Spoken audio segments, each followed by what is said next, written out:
You sure don't want to talk about you not getting hired on with the WWE? Man, look. That's interesting. I want to hear that. Well, look, this is how it went. Okay.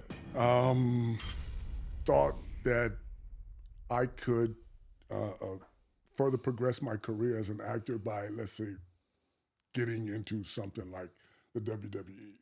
Because when you're a big guy like me, you think like, well, my body lends itself to that kind of entertainment. I've always had a mouthpiece ever since I was about 17 years old. Okay, and the deal is that I found out that there was a camp down in El Segundo. First it was called Phoenix, then it was called K-Fab. But a lot of people from the LA area, even John Cena and the people that made it out of here were at that camp. It started to fade by the time I got there. But before I was there, all those guys from the LA area went to Phoenix or K-Fab. Yeah. So I said, well, you know what, man, let me go down there and see what's going on and see what I got to do to get out there. Because I know I can do that. You know, it's all, I'm figuring like, well, you know, it's all pretty much, it's like I call it a choreographed fight. You're going to still be in a fight, but you understand exactly what's coming and what you got to do. So I said, you know, I've been wrestling since I was a kid. Yeah. So let me go down there and see what this is about. So I made my way down there, man, and I walked in, I looked around, man, it was like a Saturday. I'll never forget it. And people were like jumping off the rope, doing backflips, this, that, and the other. And I was like, okay, I ain't doing that. And then I was like watching people getting forearm smashes. There's a spit bucket in the corner. People got blood in their mouth and stuff like that. I said, okay, well, look. And nobody said it was going to be easy. So, you know, let me man up. I go over there and talk to the dude. Hey, what do I got to do to, you know, be a part of this? And he looked at me and was like, you just did it. I was like, what? He said, you walked your ass in the door. Yeah. I was like, all right. It's just like that. You just got to walk in. You just walk in the door. It's a camp. It's a camp. You walk in the door and you can be a part of it. Now, whether you stay or not, that's a whole other story. Right? So I walk in there, right? He say, well, you need these shoes. We're here on Tuesdays and we're here on Thursdays, and you can come in at the weekend and do what you work on the stuff you learned on Tuesdays and Thursdays. All right, no problem. So I go out and I pick up some Atomics. I got the little wrestling shoes. Because the wrestling boots, I wanted to go get ahead of myself. They won't let you get the wrestling boots because until you become somebody who is actually going to perform. Graduation. Yeah, exactly. Yeah. And there's a place in Texas, you got to send off your sizes and design, and they'll come up with some wrestling boots for you or your character, whatever. It's like a rite of passage. At least that's the way it was. Well, they did that with the haircuts in the Marines, too. Exactly. We didn't get our haircuts. I don't know how they do it now, but, you know, we had to pass a certain stage. Yeah, y'all, everybody had the low fades, but you didn't get the high and tight.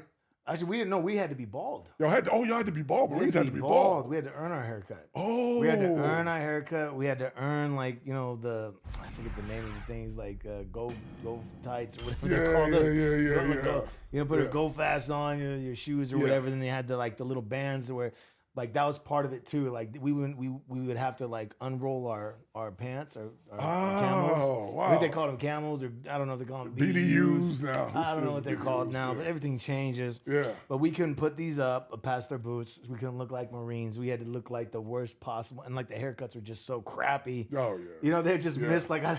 You know, so anyway, sorry. Let's get back to your rite of passage. But anything towards success has a process. Just like I said, Marines, you have a process. And in the wrestling, there was a process. So when I come in, the first thing they do is like, okay, get warmed up. So I'm an ex-athlete. I'm going to run around. I'm getting warmed up. I'm doing my stretches and everything like that. And then he said, this guy here is going to show you how to do a bump.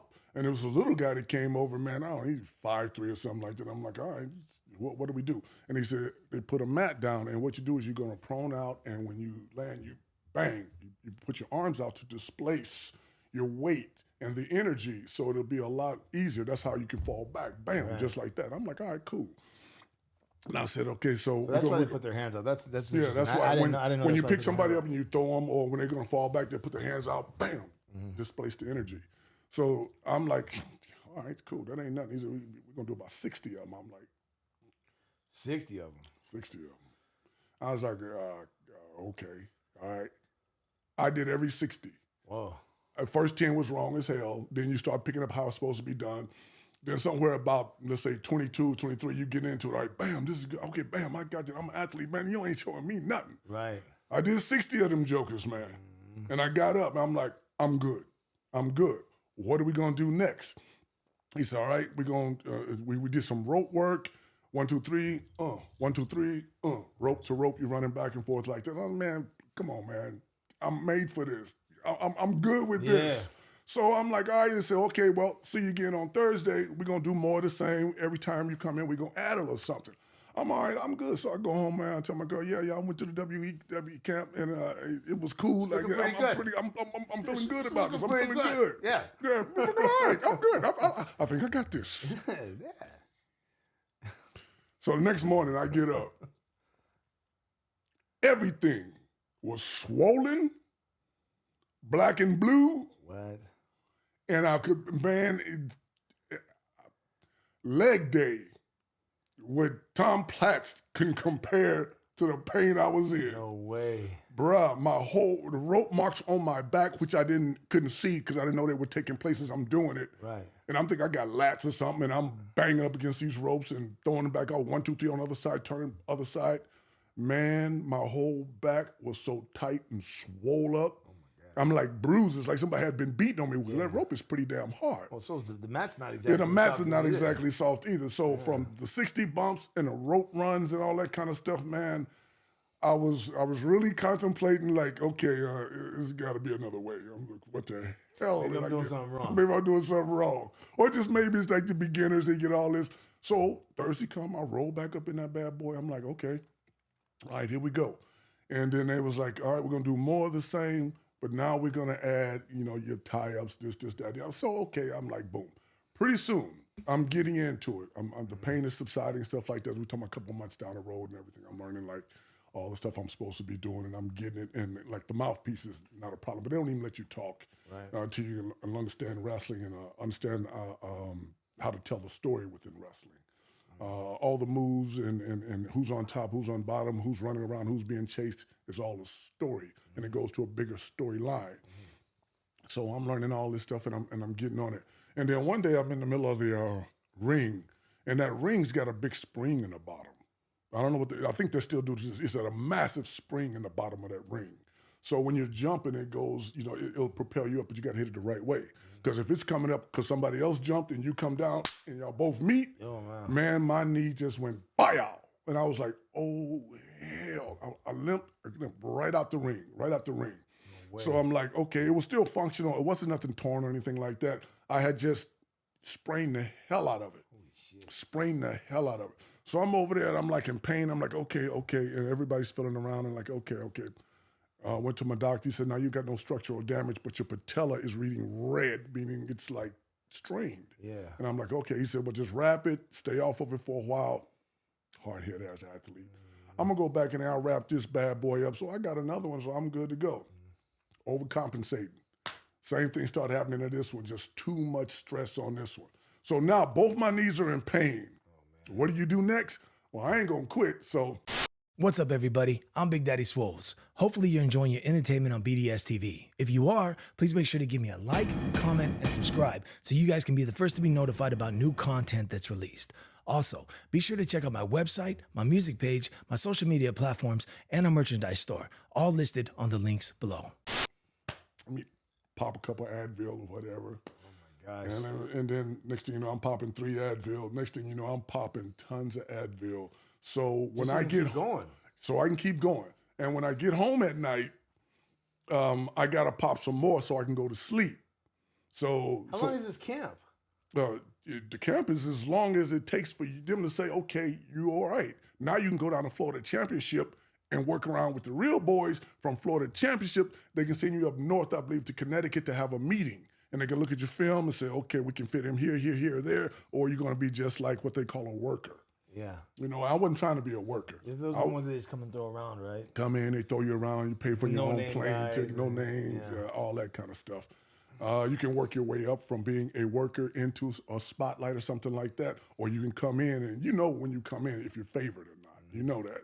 So I'm like, okay, the painkillers, I'm going to keep going. And every night I took a handful of them so I could go to sleep. And then I'd wake up somewhere in the middle of my sleep, and I got to take some more because now the pain is shooting again, and it takes about 20 minutes. They kick in, and I go right back to sleep. So I'm doing that, and I'm auditioning. And I got this massive commercial for France, one of the channels in France. They go by blue, orange, and whatever over there. So it was Orange Channel, France, and I auditioned for. In the audition, I had to move around. So I'm good. So when it came and I booked it, I'm walking on set, limpy as hell. Oh, wow. I'm limpy as hell. And I didn't want them to see it because they was dressing me up in a bunch of caveman stuff. It was a real cool commercial. It gave me some nice scars and stuff. But everywhere I'm going, I'm just limping real bad, man, real bad. You know, and I'm like, oh, God. Man, That's all I'm just practicing, trying to get on. Yeah, that's all. And going upstairs, because we had to go into the back of a trailer to get parts of our outfits and stuff like that. And, man, I'm taking it one at a time. I can't do my normal. So I'm, And anybody who used to see me in goals, a little while, back in the day, not a little while ago, back in the day, at night, they would come in and I would be doing a little step up on one level of those things they use in aerobics that the girls step up on. Yeah. I had one, and I'm stepping up on it, stepping down. My boy told me to just keep doing that. And then I'm on the leg extension, no weight. No Just weight. working the patella. Working the patella, getting blood in there so it can help heal. Because I went to the doctors and they did all the tests. They said, no, you're good. It's just strained. Yeah. Stop what you're doing. Yeah, all right, sure. How long did this go on for? Ooh, 8 months to... Holy shit. Yeah, so then, my boy says, hey, look, man, come on down for a visit, this, that, and the other. I'll walk you in, introduce you to the people you're going to need to know. I'm like, whew, finally. So I talked to the Ballard brothers. The Ballard brothers was the ones that were training me over there. And so I was like, got a call. They were like, yeah, you got things you need. You can go down there. They're going to work the hell out of you, but we believe you're ready. Or you got a mouthpiece on you. That's half the battle. You can grab that mic. You can talk to people. You can create storylines, stuff like that. You can be a part of storylines because you can talk. Yeah. Good. All right, boom. We get down there, Tampa. My boy walks me in. I meet Ray Stern. I wanted to meet Dusty Rhodes, but I couldn't meet Dusty Rhodes. That's back when he was live, rest in peace. But because he was one of my favorites, and he was one of the guys that was teaching everybody how to talk down there. You don't get better than Dusty Rhodes. Yeah. So anyway, I'm down there and I'm talking and stuff like, okay, yeah, man, we like this, that, and the other. And I'm with one of their number one superstars, which was Dave Bautista, who's a good friend of mine, like I've said before. Is that where I thought you grew up with him. I did grow up with him. Okay. That's how he was. I watched him go into it. Yeah, okay. That's what kind of gave me the idea later on. Okay. I said, well, okay, Yeah, I want to get that story how you guys met after this. Yeah. Yeah. So anyway, he was like, yeah, this is my boy Jay and da-da-da-da-da. He's been up at what we call the Phoenix at the time with the Ballard brothers. They said, all right, good, cool. And so we were talking, and he said, this is what we expect, this, that, and the other. And so what happened, and this was like, I think it was my first year and a half out here in L.A., so what happened was, I was like, all right, cool. So we go into the facility, and it's like immaculate. It's beautiful. They got rings everywhere, top-notch rings. They got big banners of the superstars. You feel like you're entering into pro wrestling now. Yeah. It's like, wow, everything is on point here. Like a show. It's like a show. And they're getting you ready for it. You got media rooms, you got all that kind of stuff down there. So I'm like, all right, this is cool. This is real cool. So we're talking. I said, wow, man, thank you, man, for walking me in this, that, and the other. Then they said, all right, well, all we got to do now is a little paperwork and see what you're trying to do and if it fits with what we're trying to do. Because back then, they used to give some of the guys a stipend to help you when you were going to be down there. I mean, so what is that? A stipend is just a little money to get you by. You're living in Tampa and stuff like that. Okay. It's just to help you pay for this, that, and the other, supplements, food. Maybe you can two of y'all can get together and get a little apartment or something like that. They only give that to some people. Right. And since I'm walking in with that guy, and back then I was, I'll wait a little more than I weigh now. And I'm like ready. I got the mouthpiece and everything, man. I'm like, yeah, let's do this. So we're talking and stuff. And then the age came up and I told them my age. Pretty much they was like, get the fuck out. Really? Are you serious? Get the fuck out. Basically is what he said. He said, oh no, it's time to fold this shit up and shit. It's like, we can't do that with you. And I was like, whoa, y'all seen my stuff? You heard me talk. I'm sitting right in front of you. I'm a physical specimen as far as, I can even get better. He said, no. He said, all that is great. He said, but we can't even get you insured at that age. Oh, I said, wow. what? I was like, what do you, I mean, he said, no. He said, it's not about if you're going to get hurt. It's when you get hurt, because you're going to get hurt. And at that age, which right then I was 46 years old. At that age, when you get hurt, it's going to take you longer to recover.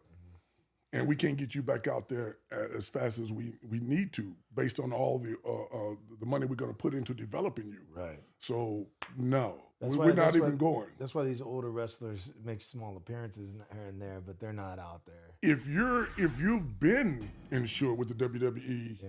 before the age of 36, you're good. Oh, okay. You're good. You're good. Or if you come to the WWE and you're 7 foot or some physical crazy man like that, Yeah. you're good. They'll take those chances with you. But, a 6'4", 270-pound dude, that's normal kind of. And I was like, I don't understand. He said, let me tell you something. And they had these 2 massive parking lots. This is after all your work you've done. Oh, yeah. And He did give me a route to go, which I'll tell you about that in a minute. Yeah. 2 massive parking lots down there at Florida Championship Wrestling. He said twice a year. I don't know if they do it more or less now, but twice a year. Both these parking lots are filled with 6'4", 20-year-olds trying to pay us to teach them how to wrestle. Your old ass come down here and want us to pay you to wrestle. And I was like, dude, I'm one of a kind. They say, yeah, we get that. But the minute they see that number on any paper, somebody goes like this. Whether it's Vince or the insurance guy or the lawyer guy, he said they just do like this. You coming in at that age. Now, if you had been here, yeah, we gonna ride with you because you got a name that we built and we're going to use that name no matter how far up the ladder it goes. You got some guys running back up in the ring 70 damn years old. Yeah. Yeah, but they got that name. And Still all see that. Hulk Hogan in there once in a while. Man, ain't nobody packing nothing like Hulk Hogan. If Hulk Hogan's coming in there, everybody got the mustache, they got the little head bandanas on. Yeah. They coming in there with that yellow and that red Hulkamania on there. Because I went to a match where he came back. Oh, yeah? Oh, yeah. Man, it was crazy. Him and Ric Flair, crazy. Before it even gets started, the place is packed. There's lines outside. Kids got 2 and 3 of the little belts on them, and those like $300-$400 a piece. At least they used to be. And everybody's waiting on the Hulk. Old dudes is coming in, man. They got the bald spot, the little blonde hair. They got the must.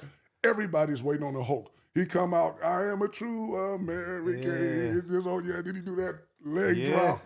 Peace out. Yeah. That boy good. That boy real good. All that He's shit, dope, man. Yeah, he is dope. I loved it. Like I said, he did a couple moves, but I was like, that's Hulk Hogan. And I met him at Goals later on. Yeah. But and Nick used to work out there, his son. Yeah. Nick's a cool kid. So those kind of, those kind of guys, they can always come back, do what they want because that name is going to pull everybody into that stadium. He's the guy that kind of kicked the door open almost, no? He's the one that just took it mainstream. Well, he made it very man. Commercial. Before that, it wasn't anything really commercial. But you see all these crazy types out there wrestling and doing stuff.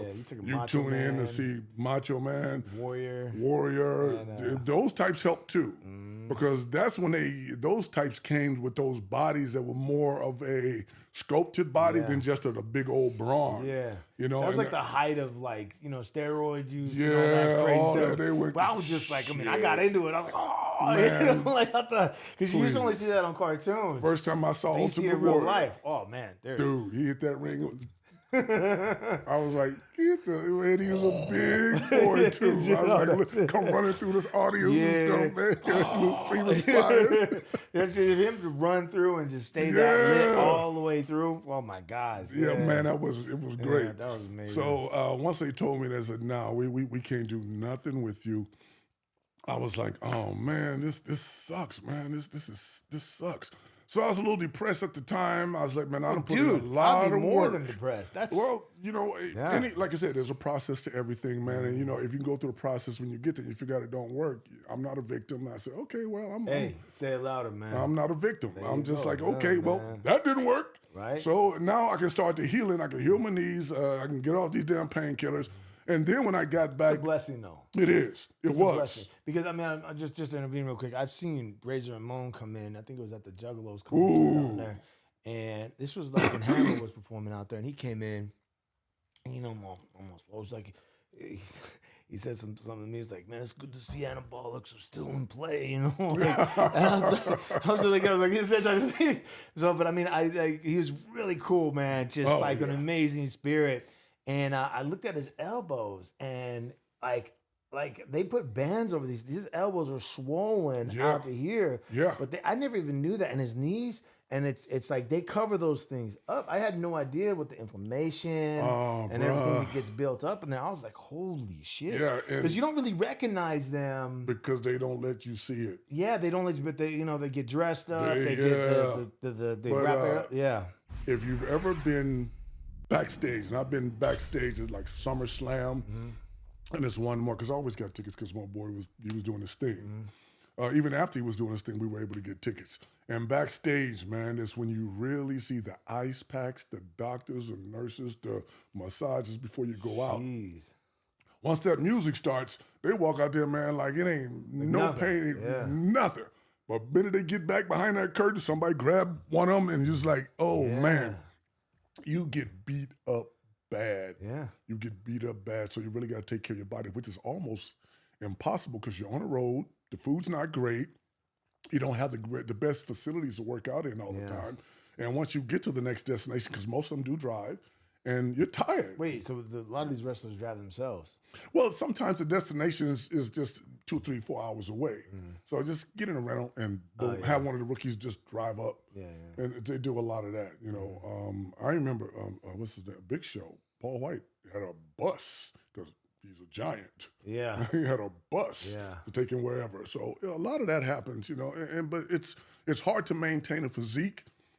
While you're doing that. While you're doing that. Oh, yeah. Well, when I go on tour, some of these artists, it's like, you know, let's stay up all night, drink, go to strip clubs, then get an hour's worth of sleep, then back on the plane to a different location, check in a hotel.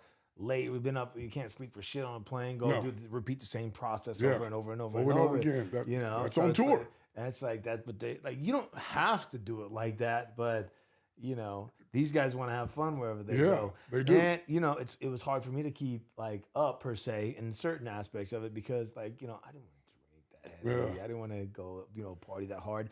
But you know, I drank with them sometimes and I had some fun. But it's like it get repetitive and it's like I'm not in the gym. I'm not able to work out. I'm not able to take care of myself. Not even good. So when you continue doing that, it's just like, you know, you get 1 meal a day. It's like what's going to happen? You're going to shrink. Oh, you're going to shrink. Body's going to start rejecting a bunch of stuff, man. So for them to be able to hold on to that is, you know, it's still remarkable for them to be able to put on a show. Yeah.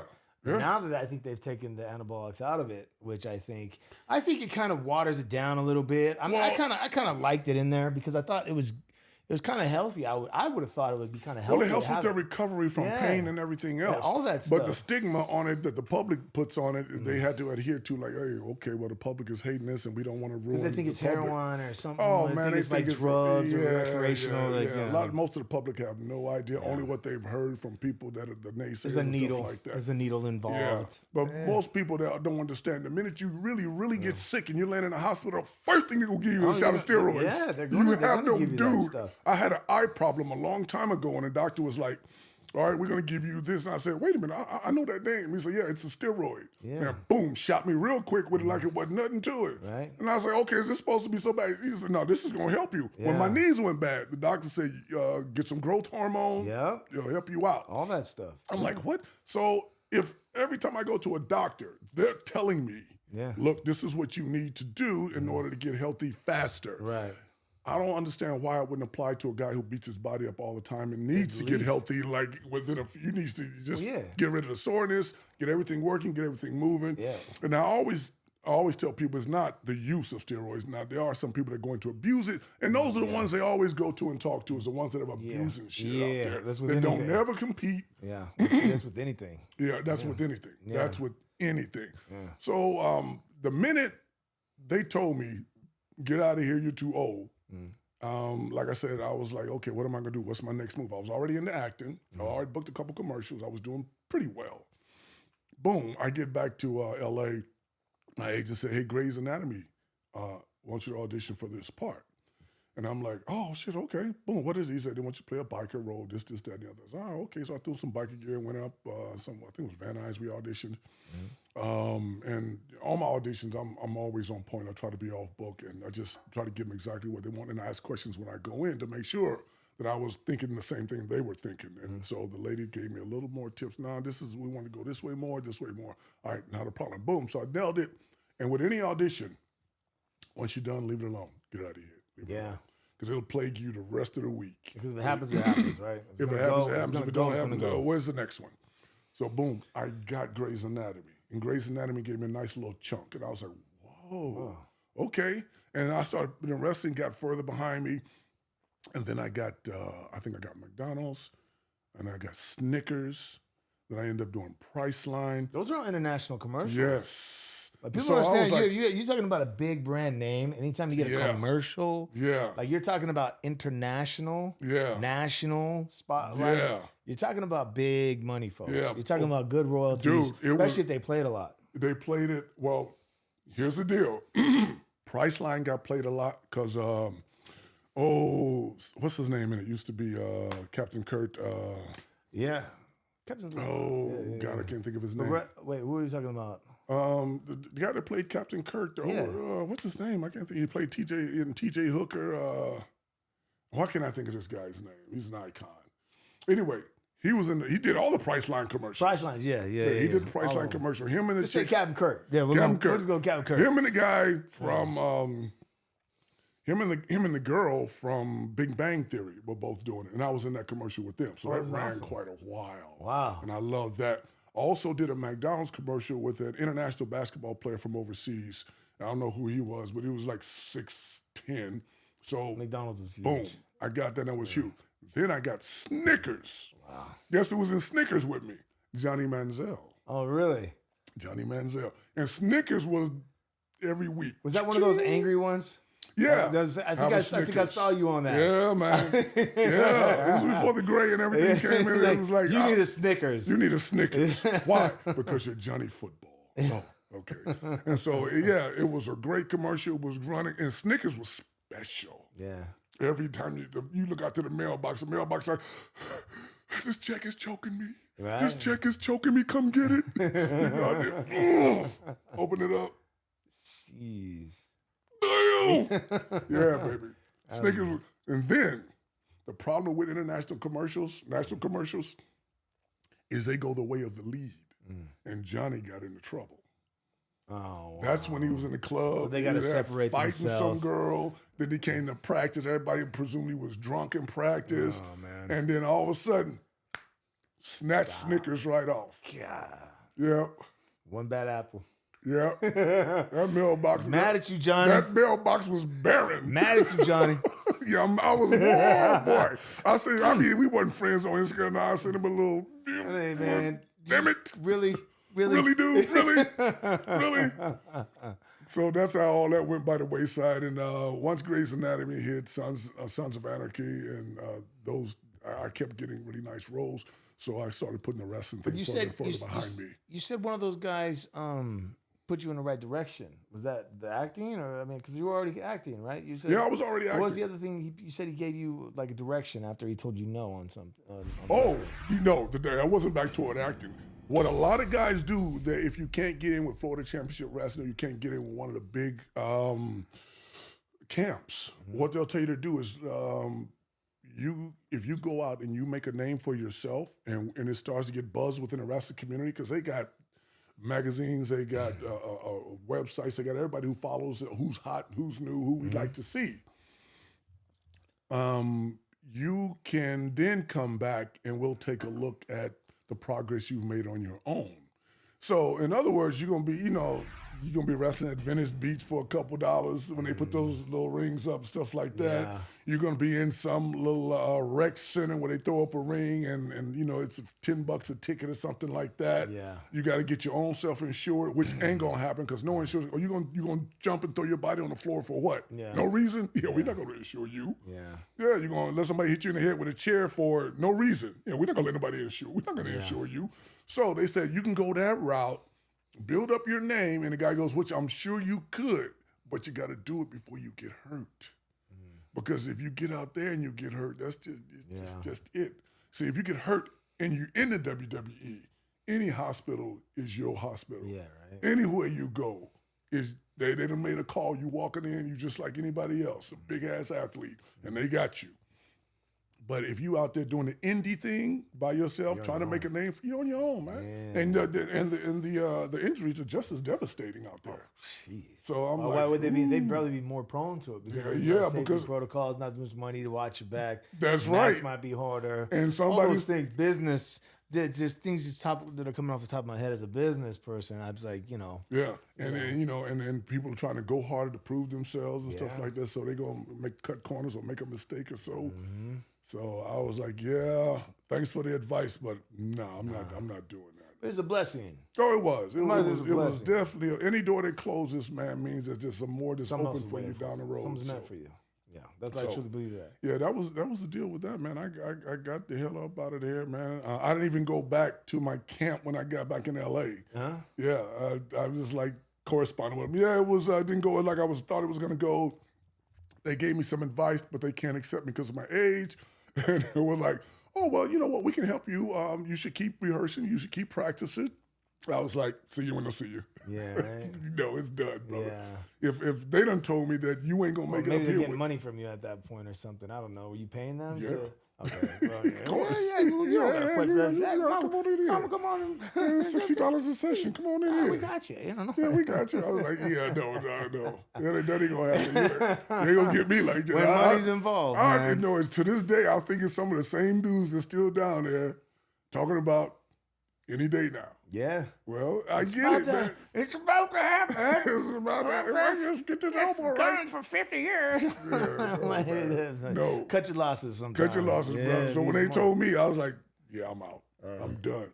So that's the whole WWE thing, man. That's a pretty incredible story, though, brother. Yeah, I loved it while I was in it, and once they figured out that they couldn't do anything with me because of the age, I got back to L.A., then a lot of my acting stuff started picking up. That's great, man. And I've been doing that ever since. That's been it. How you doing, everybody? This is your boy, Jaye Razor. Check me out on BDS TV, Big Daddy Swole TV. It's the hottest thing going. You can find out all about me on the caption below. Everything, Instagram, The Jaye Razor. I'd love to hear from you all, your opinions on the show, even if you like it, if you didn't like it. And you can just keep up with the things that I'm doing, and it's going to be a lot of hot stuff like this, BDS TV. So talk about, Batista, man, if you don't mind. I mean, not too much in depth, but how'd you meet him? Oh, man. I would say sharing his personal stuff, but, but whatever you that's feel my comfortable boy, with, man. he's okay. I consider him a brother, man, because... he's a really cool dude. Every time I see him in the gym, he's like, hey, what's up? Yeah, he's a really cool dude, man. He's a really giving and caring person, man, and you think when you meet somebody of that stature, they don't have time for people, man, but he does.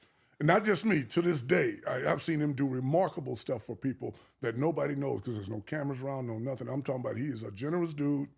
I just love him for that fact alone. But how we met is I'm in a gym, and may he rest in peace. Another one of our boys passed away. Imani came in, and Imani had this dude with him. And Imani was like, Imani's about 6'3", 6'4", 300 and some pounds, big boy. And at the time, Dave was bigger. Oh, yeah. Yeah. I remember Dave. He was big. Yeah, Dave, that boy topped off the scales at 350, man. He's a tall guy. Yeah, he had a super long ponytail. And I was like, what the hell is this monster doing? Because he was in the gym. Mm-hmm. Dave was so big back in the day, we had the treadmills in Gold's Gym, Virginia, on Route 1. We had the treadmills up against the big bay window we had so people could see people exercising and want to come in. Yeah. They told Dave that he couldn't exercise on the treadmill up front. Oh, because it's gonna scare off the clientele. Bruh, he was massive. He was like Ultimate Warrior times 3 maybe, because he was that much bigger. He had big broad shoulders, super long hair. He was built to wrestle. And people would come in and go, oh man, I'm not going into that gym. He'd just be there walking. You just look at him. And he say, oh, I'm not going in more than once. Oh, I'm not going into that gym. All the guys look like that. And somebody be like, not all of them, but I'm not going into that gym. Yeah. And so they told him, hey, man, just, go over there and do cardio. Discrimination. Don't do it in front because we can't get nobody to sign up. He was so big. So anyway, once Imani introduced us, and how I really first met him is he was outside in a 5.0. Remember the green ones? Everybody wanted that green, that money green 5.0. My 5.0. Yeah, he had that Joker, man. But he couldn't really fit in it. They're not big cars. No. They're not that big. So when I saw him, I was like, I looked down, I just looked down in the car, I was like, he said, hey, how you doing? I'm Dave. I said, what's up, man? Jay. And I looked at him, and I looked at my boy Imani, and I was like, God damn. I was like, who's that dude? He said, it's just Dave. I said, man, but don't you play for somebody? What do you? It's not, it's just Dave. I said, that ain't just Dave. That motherfucker's a monster, man. Who is he? Yeah. He's just Dave. How tall is he? Because I remember he's about 6'4". Yeah, he's probably a little taller now that he's got all the weight off of him, because you know that the weight compacts everybody, man. Yeah. So the deal is that he come to the gym every day. I'd see him every day. We started hanging out. Then we started eating together. Then and I was doing the dance thing in the Washington, D.C. area. And he was doing the bouncing thing. Oh, okay. Yeah, so when I would get done dancing, I was, hey, what club you at, man? He said, I'm over here at the Spy Club, man. And I said, I'll run through, man, because I get in for free. I'll run in there, man, and just hang out, have a couple drinks. Yeah. Then we would go eat afterwards. Yeah, we would go out to a place on Route 7. I'll never forget that. And we just sit there and eat like rice and lamb falafels and shit. And that was it, because nobody had a lot of money.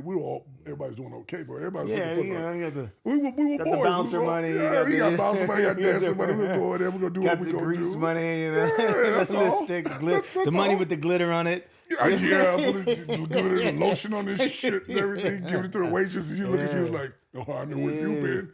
And then she was like, oh, I know where you been. Now that came from me. Yeah. Like, wait. Then she looked confused look. I was like, it just came out of my goddamn G-string. Don't worry about it. Don't worry about it, sweetheart. Don't worry about it. It's all good. Let that one lie. But so you really grew up with this guy in a sense, like, you know. And he was being in the gym, man, and just scaring the hell out of people. Really nice guy, but he's just so damn big. Yeah. I mean, like sculpted big bodybuilder big. He's got a mean look to him. He's got a mean look to him. Because when I saw him, like, he looked very unapproachable. Yeah. But I kind of get that a lot too. Yeah, you do. You know, people think I'm unapproachable. I'm probably the most approachable guy there is, but I get that look. But he has that kind of same aura. You can kind of feel that energy. You normally get that from people when they're got something on their mind, or when they're going toward a goal with a press. They don't really sit around and want to smile and bullshit with you a lot. They just don't. Right. I mean, if you approach him, you might find out, he's totally opposite of what his face says. Well, I never approached him. I just said what's up. Yeah. I never. Well, I'm talking about him or people that got shit that they're doing. You think you can approach him, but once you do, you might find out that he's totally opposite of what I'm looking at. Right. But so he was a great guy, man. And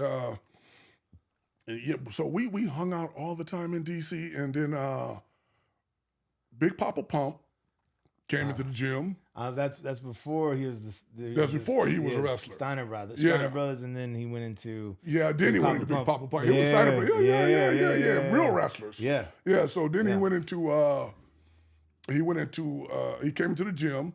And I was like, oh, shit, that's Big Papa Pump. And because they would stop by that gym whenever they were in the D.C. area at the MCI Center, they would stop by that gym, because it was the closest. That was the nicer gym.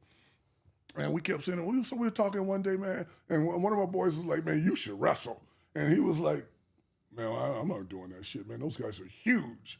I swear to you. Everybody standing around was like, they're huge? Okay. What are you? Yeah.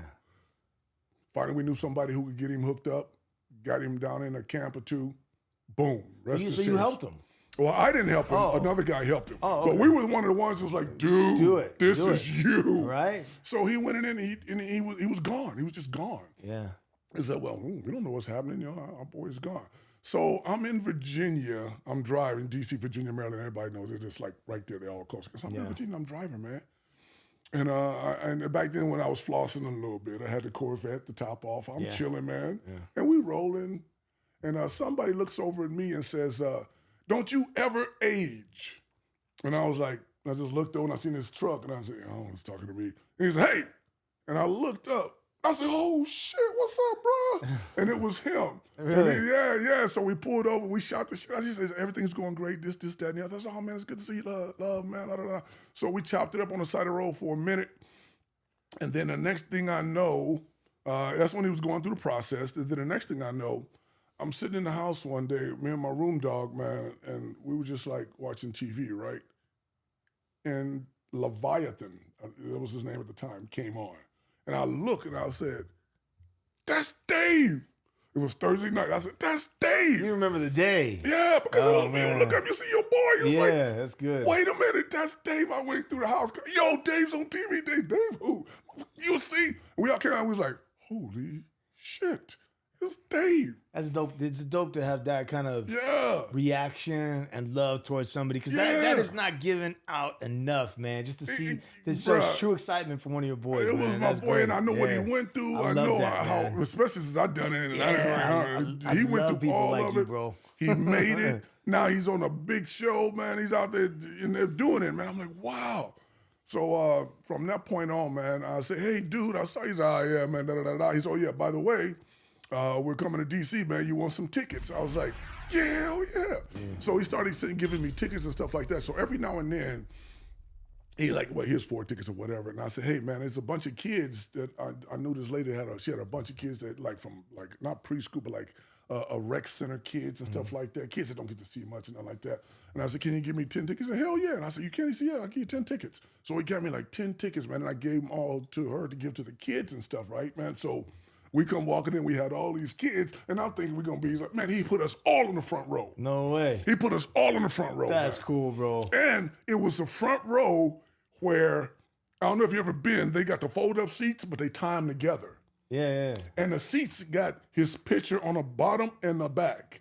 And it was him in his picture with a real mean-ass pose. So when the night's over, the guy comes by and he cuts all the ties. You just take the chair with you. So all of them got to keep the chair. That's cool, They all got to keep the chair. That's cool. So I was like, wow, this is the greatest shit ever. That's why he put us down front. Yeah. Because he had a lot of people that could be, hey, Dave, I need a ticket down front. He's like, nah, they all gone. Jay got them all. Isn't that cool, Yeah, man? that's cool as hell, man. When he brought all the kids, it was like, dude, whatever. You just never lost your strength with that. Like, that is awesome, man. Because, I see a lot of people will just switch up the second they get something. I see so many people do that, man. That's such an admirable trait to have. So, man, like shout out to Dave, man. Yeah, big shout out to Dave Bautista, man. Like I said, if it wasn't from him, I wouldn't even be in the position I am now. Because not too many people are like that. I know, but he's the dude. Yeah. He's the dude he's the dude that always says, you all right? Are you good? Yeah. You know what I'm talking about? Yeah, calls to check in on you. Yeah, I'm good, dude. I'm good. Because he knows what I'm going through and how hard it is to make it. And he don't wait till it gets too hard, and now you're like, oh, well. Yeah. He said, no, you good? All right, now. You good. I was like, I'm good, man. So we're going to be boys or family, brothers forever, man, because he's always done. And I love his success. Yeah. Dude, well, I love his success. That's great to see that energy behind him, too, man. Like, I love seeing that, because, like, you don't get that too much. Like, you don't. I mean, I can never look in my backyard for support. That's one thing I can never do. Like, that's what one of my managers told me. He's like, man, don't go looking Don't go looking in your backyard for support. That's what he told me. Don't ever do that, because that's where you got. They come along after. Yeah. They come along after. Yeah, they do.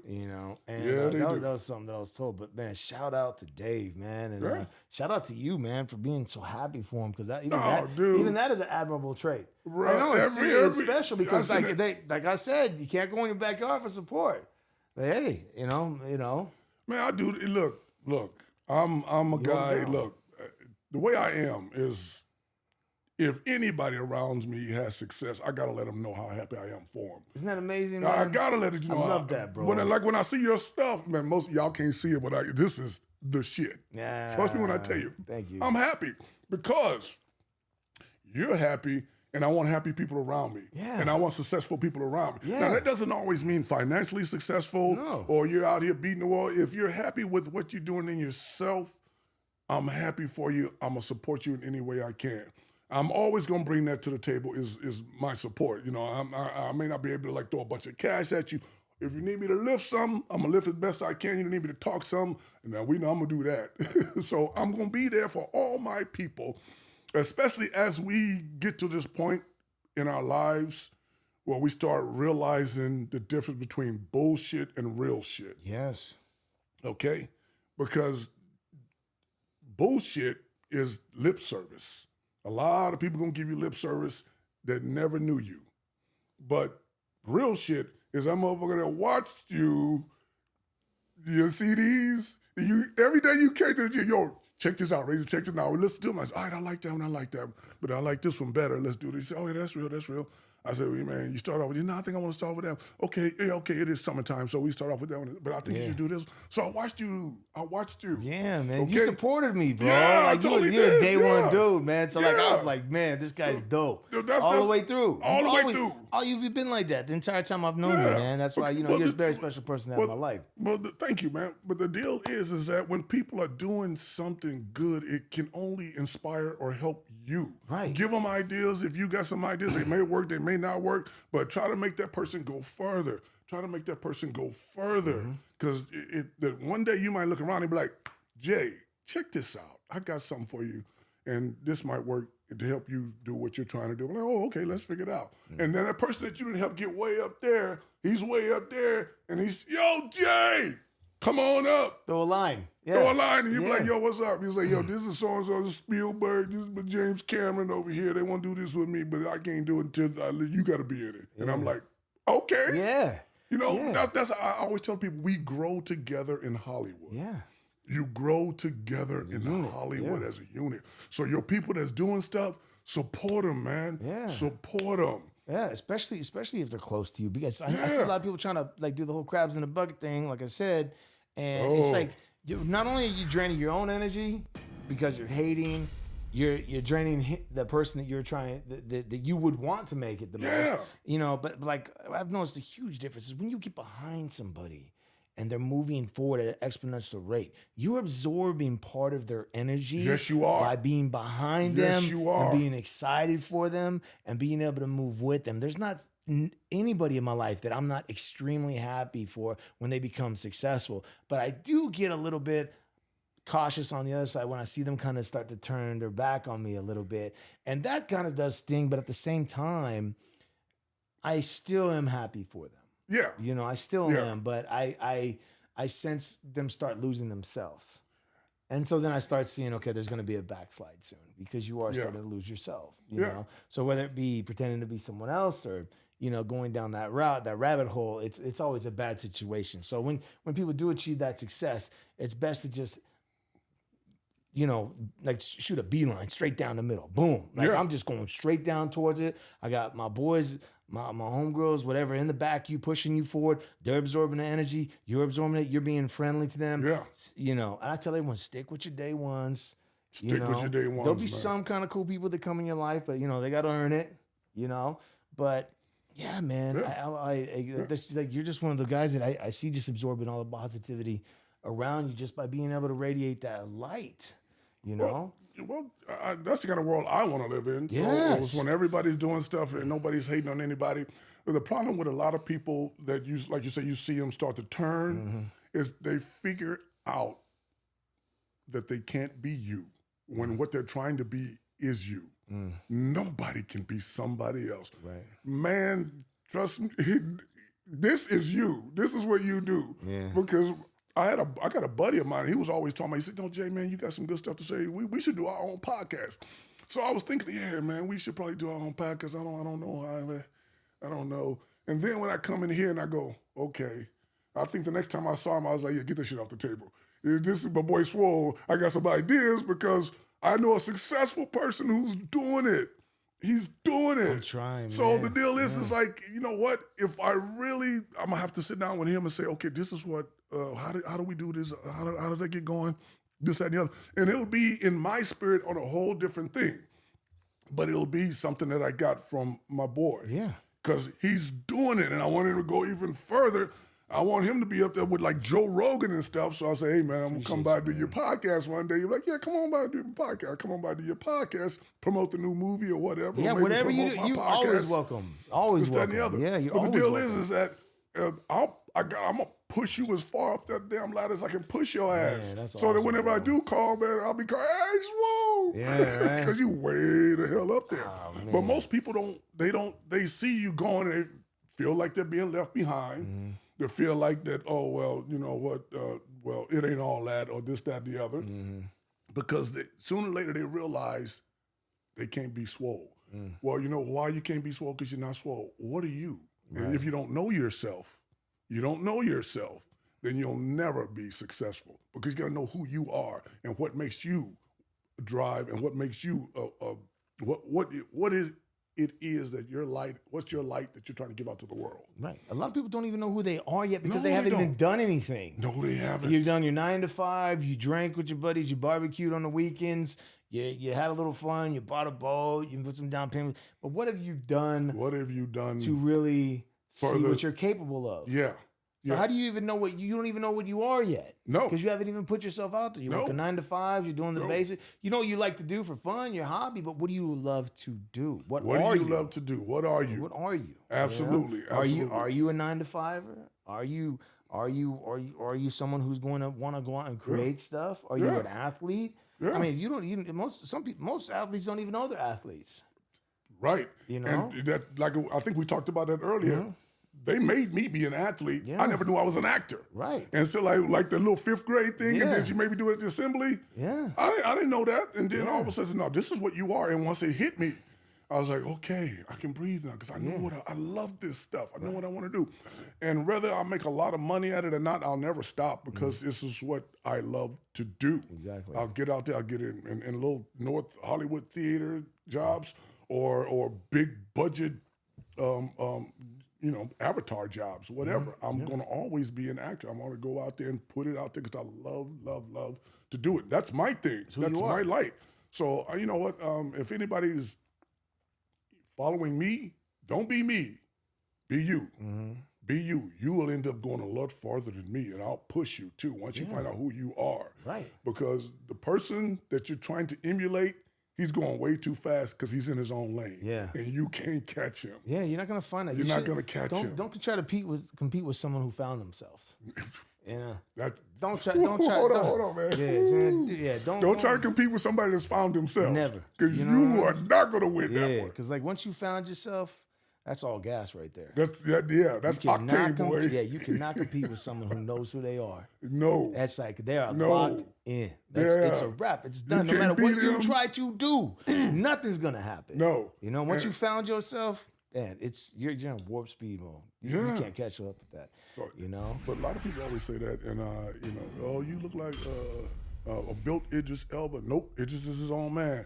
And I ran into Rock's sound people, Dwayne Johnson's sound people. I was doing some voiceover, and they said, "Man, you just like Dwayne." I said, "Oh, that's a great compliment, but I'm Jaye Razor, baby." Yeah. And they was like, "Yep, that's just like Dwayne." I was like, "Hey, I'm Jaye Razor. I love to go toe to toe with that man. I love to go toe to toe with Denzel. I love to go toe to toe with Tom Cruise.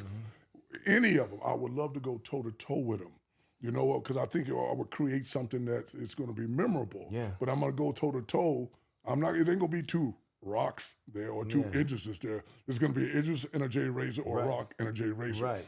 Be yourself. That name is hard, by the way. I got to put that out there. Huh? Jaye Razor is a hard name. You know, you got some sharpness to that. Yeah. That's a memorable name. I love that name, man. You say Razor, they just think it's everybody knows me. They know that name. They know me, man. But it is me. Yes. 100%. Love it or leave it. It is me. Success or not, it is me. And what I always bring to the table is, man, I'm going to push everybody who's doing something positive further. If you don't do nothing but sit down and talk to me for a minute, and I've had guys call me in the middle of the night who are struggling. And short story, a buddy who did security called me and said, "Man, I'm just tired. I'm just tired." I said, "Yo, what's going on?" I won't put his name out there. He said, "Oh, man, ain't nothing working right, this, that, and the other." And I said, "Tell me what's going wrong." And so he told me all about, of course, it involved a woman and a breakup. Oh, yeah. Those will get you. Yeah, and it involved low finances and not finding a way out. And I said, "Well, you know a way out. You just probably need to hear it from somebody else." And because when you hear it from somebody else, you'll go do it, because then the onus is not on you so much. And sometimes you want that weight taken off of you, and you can just follow a path to somebody who's been there. So what I tell them is, I say, "Okay, man, that's all fine and dandy. We're going to put that out of our mind. What do you want to do?" And he said something about he wanted to like go to pilot school. I said, okay, well, you're on the end of that phone, I'm on the end of this phone. Let's start Googling pilot schools. Okay, we Googled up, there's a bunch of them. Okay. I said, all right, these are the ones that are within your demographic area. Get these phone numbers down. I said, what you gonna do tomorrow morning? You're gonna start calling them and see if they have any assistance programs. Turn out they do. Oh, wow. Yeah. Okay, now. You did that. Yeah, well, I'm talking to him. Wow. I'm talking to him. This is what you're going to do, okay? And he said, dude, and basically we took your mind off of all the negative shit that was going on, and then now you can focus on this positive thing. You channeled the energy for him. Right there. I said, okay, tomorrow you're going to call me and you're going to tell me exactly what each one of them said. He's all right, and he did. And he said, this is what this one said. He said, dude, I didn't believe this. I said, dude, you knew this is out here. You just need somebody else to tell you, go do this shit. And stop thinking about her. Stop thinking about you got low finances. Stop thinking about all of that stuff right now. Put this plan into work. The plan that goes forward, not the plan that said, like you said, looking in your backyard. Look, my backyard's fucked up. There's nothing back there. Look forward. It's already destroyed. There's nothing back there. Yeah. It's done. Yeah. But I could tell in his voice, man, he was going down the wrong road of no recovery. And that'll do that if you don't have the right people, especially if you got the wrong people in your corner. If you're going through a breakup and you got bad people in your corner giving you bad advice and offering you bad things, that's a dark, dark place to be. Yeah. And, it's easy to find misery. It's easy to find miserable people. Yep. And if you're in a spot like that, like, wow. I mean, you have to literally, like, when I went through something like that, I had to seclude myself. Yeah. I had to just straight go into my own mind. And I had to, I did go into my mind, but I shouldn't have been living inside. I should have been living outside of myself. So I wasn't focusing on my internal stuff. And I think Rico was telling me this. He's like, as long as you're living outside and you're moving yourself forward, because you're not caught up in your memories, your thoughts, and all these things. You just have a direction you're going, and you just keep doing it. I mean, I'll be honest with you. Like when you go through girl problems, that's probably when you got the most energy, and you don't even know it. Yeah.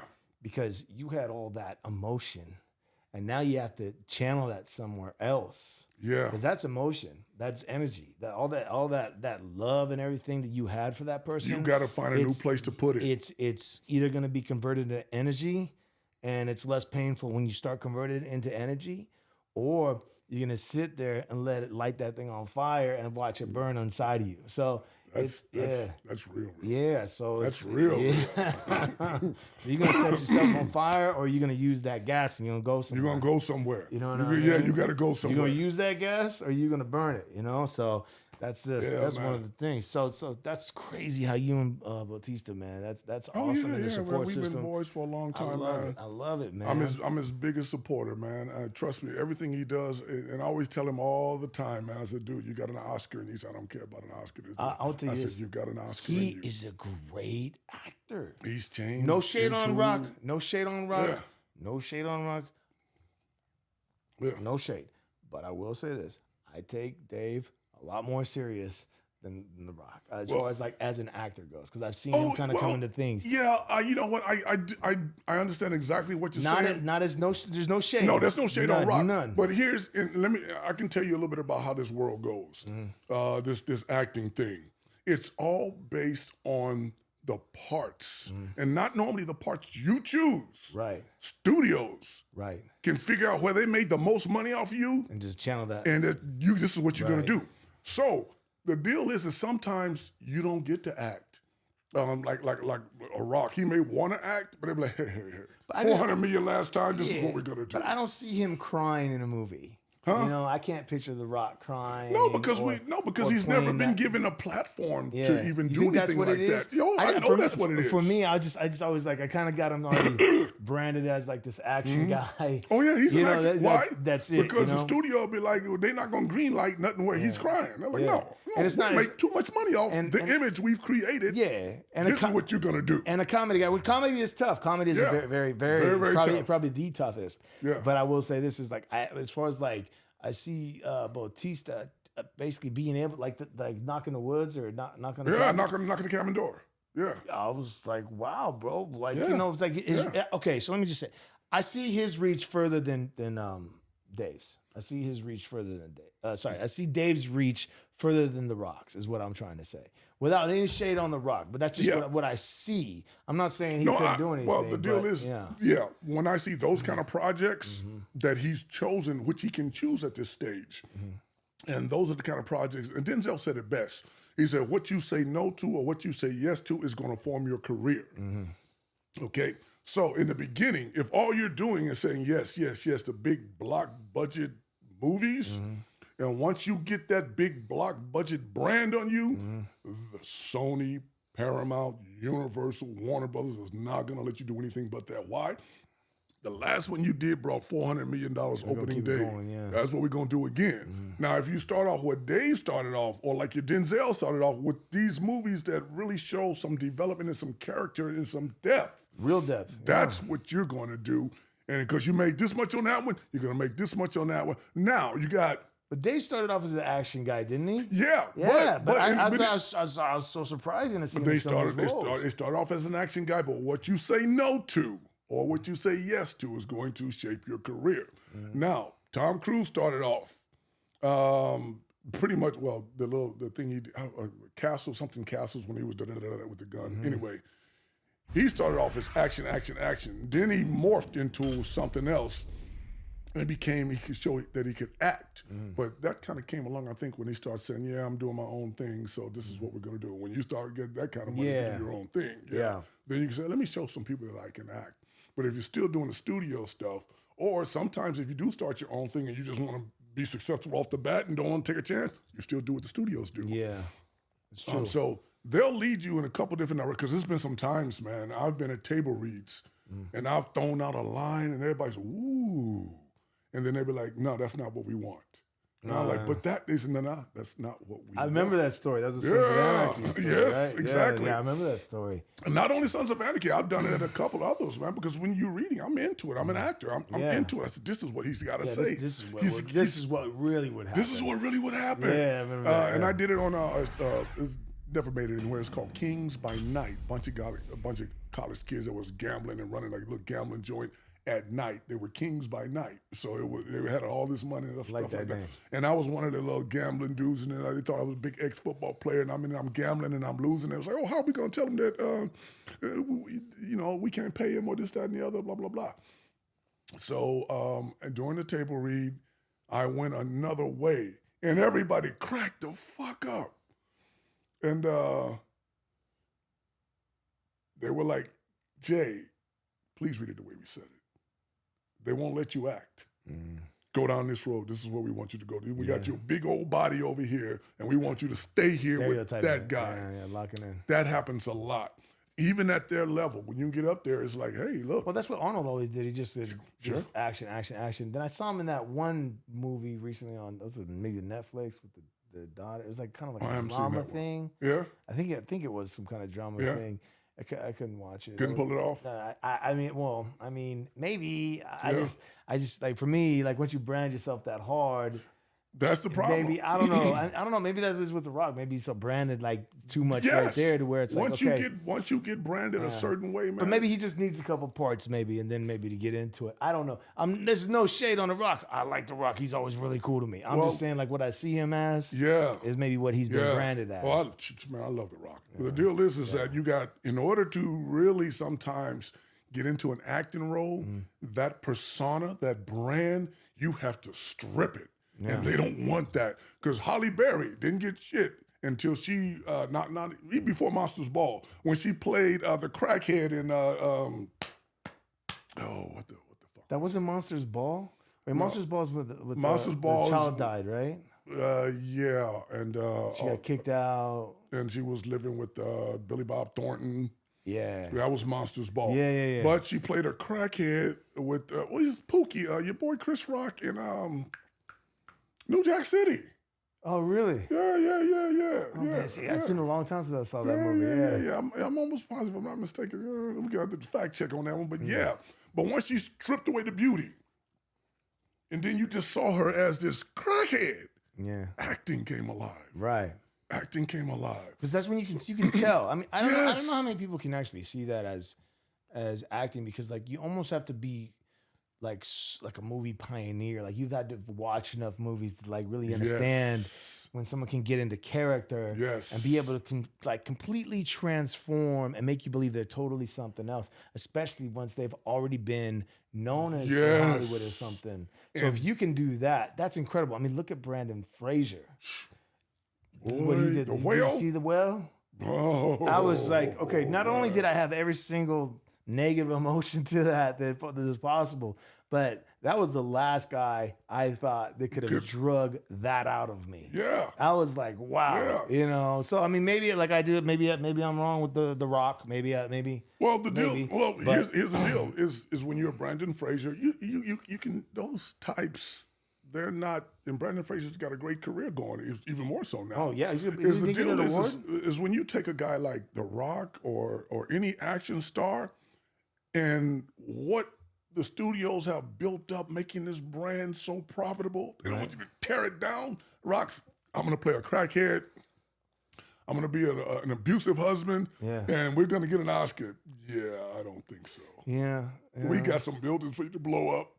And some motherfuckers for you to some chase. Grenades to throw. Some grenades to launch. Let's just keep it this way. Yeah. You know, so sometimes that comes into play, and you know, and I guess it's just because like action. I don't know, man. To me, it's like I think a lot of the action movies, because how I grew up, it just seemed like it was a lot more testosterone involved, a lot more crazy, you know, things. And to me, it's just for me, a lot of action movies, man, they just got so corny. They just got the problem corny. with the action movies now, we have so few believable men in it, and Rock is one of the believable men in it. I could believe him. They took all the others and turned them into adolescents. Yeah, they took all the rest of them and said, okay, let's make Tobey Maguire this, or let's make so and so this. And as men, you're looking at it and going, what? Yeah. No, I don't see. He's a kid. I got 2 of those in my kitchen right now. Right. What the hell am I to believe that this is real? Right. So that happened, and because back in our day, we had real men that played these roles. Arnold, Sylvester. Yeah. I mean, even Bruce Willis did the transformation over to Die Hard. But I was like, I gave him that at Die Hard. I was like, all right, yippee-ki-yay, dog. I'll give you that. I'll give you that. I'll give you that. But from moonlighting to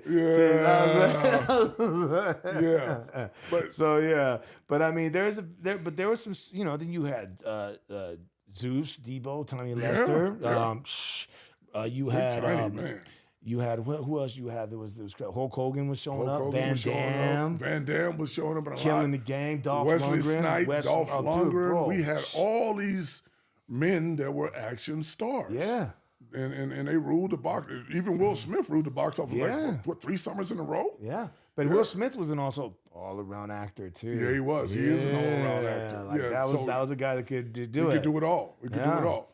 So when you like I said, but what you say no to or what you say yes to is going to help form your career. Patrick Swayze, come on, man.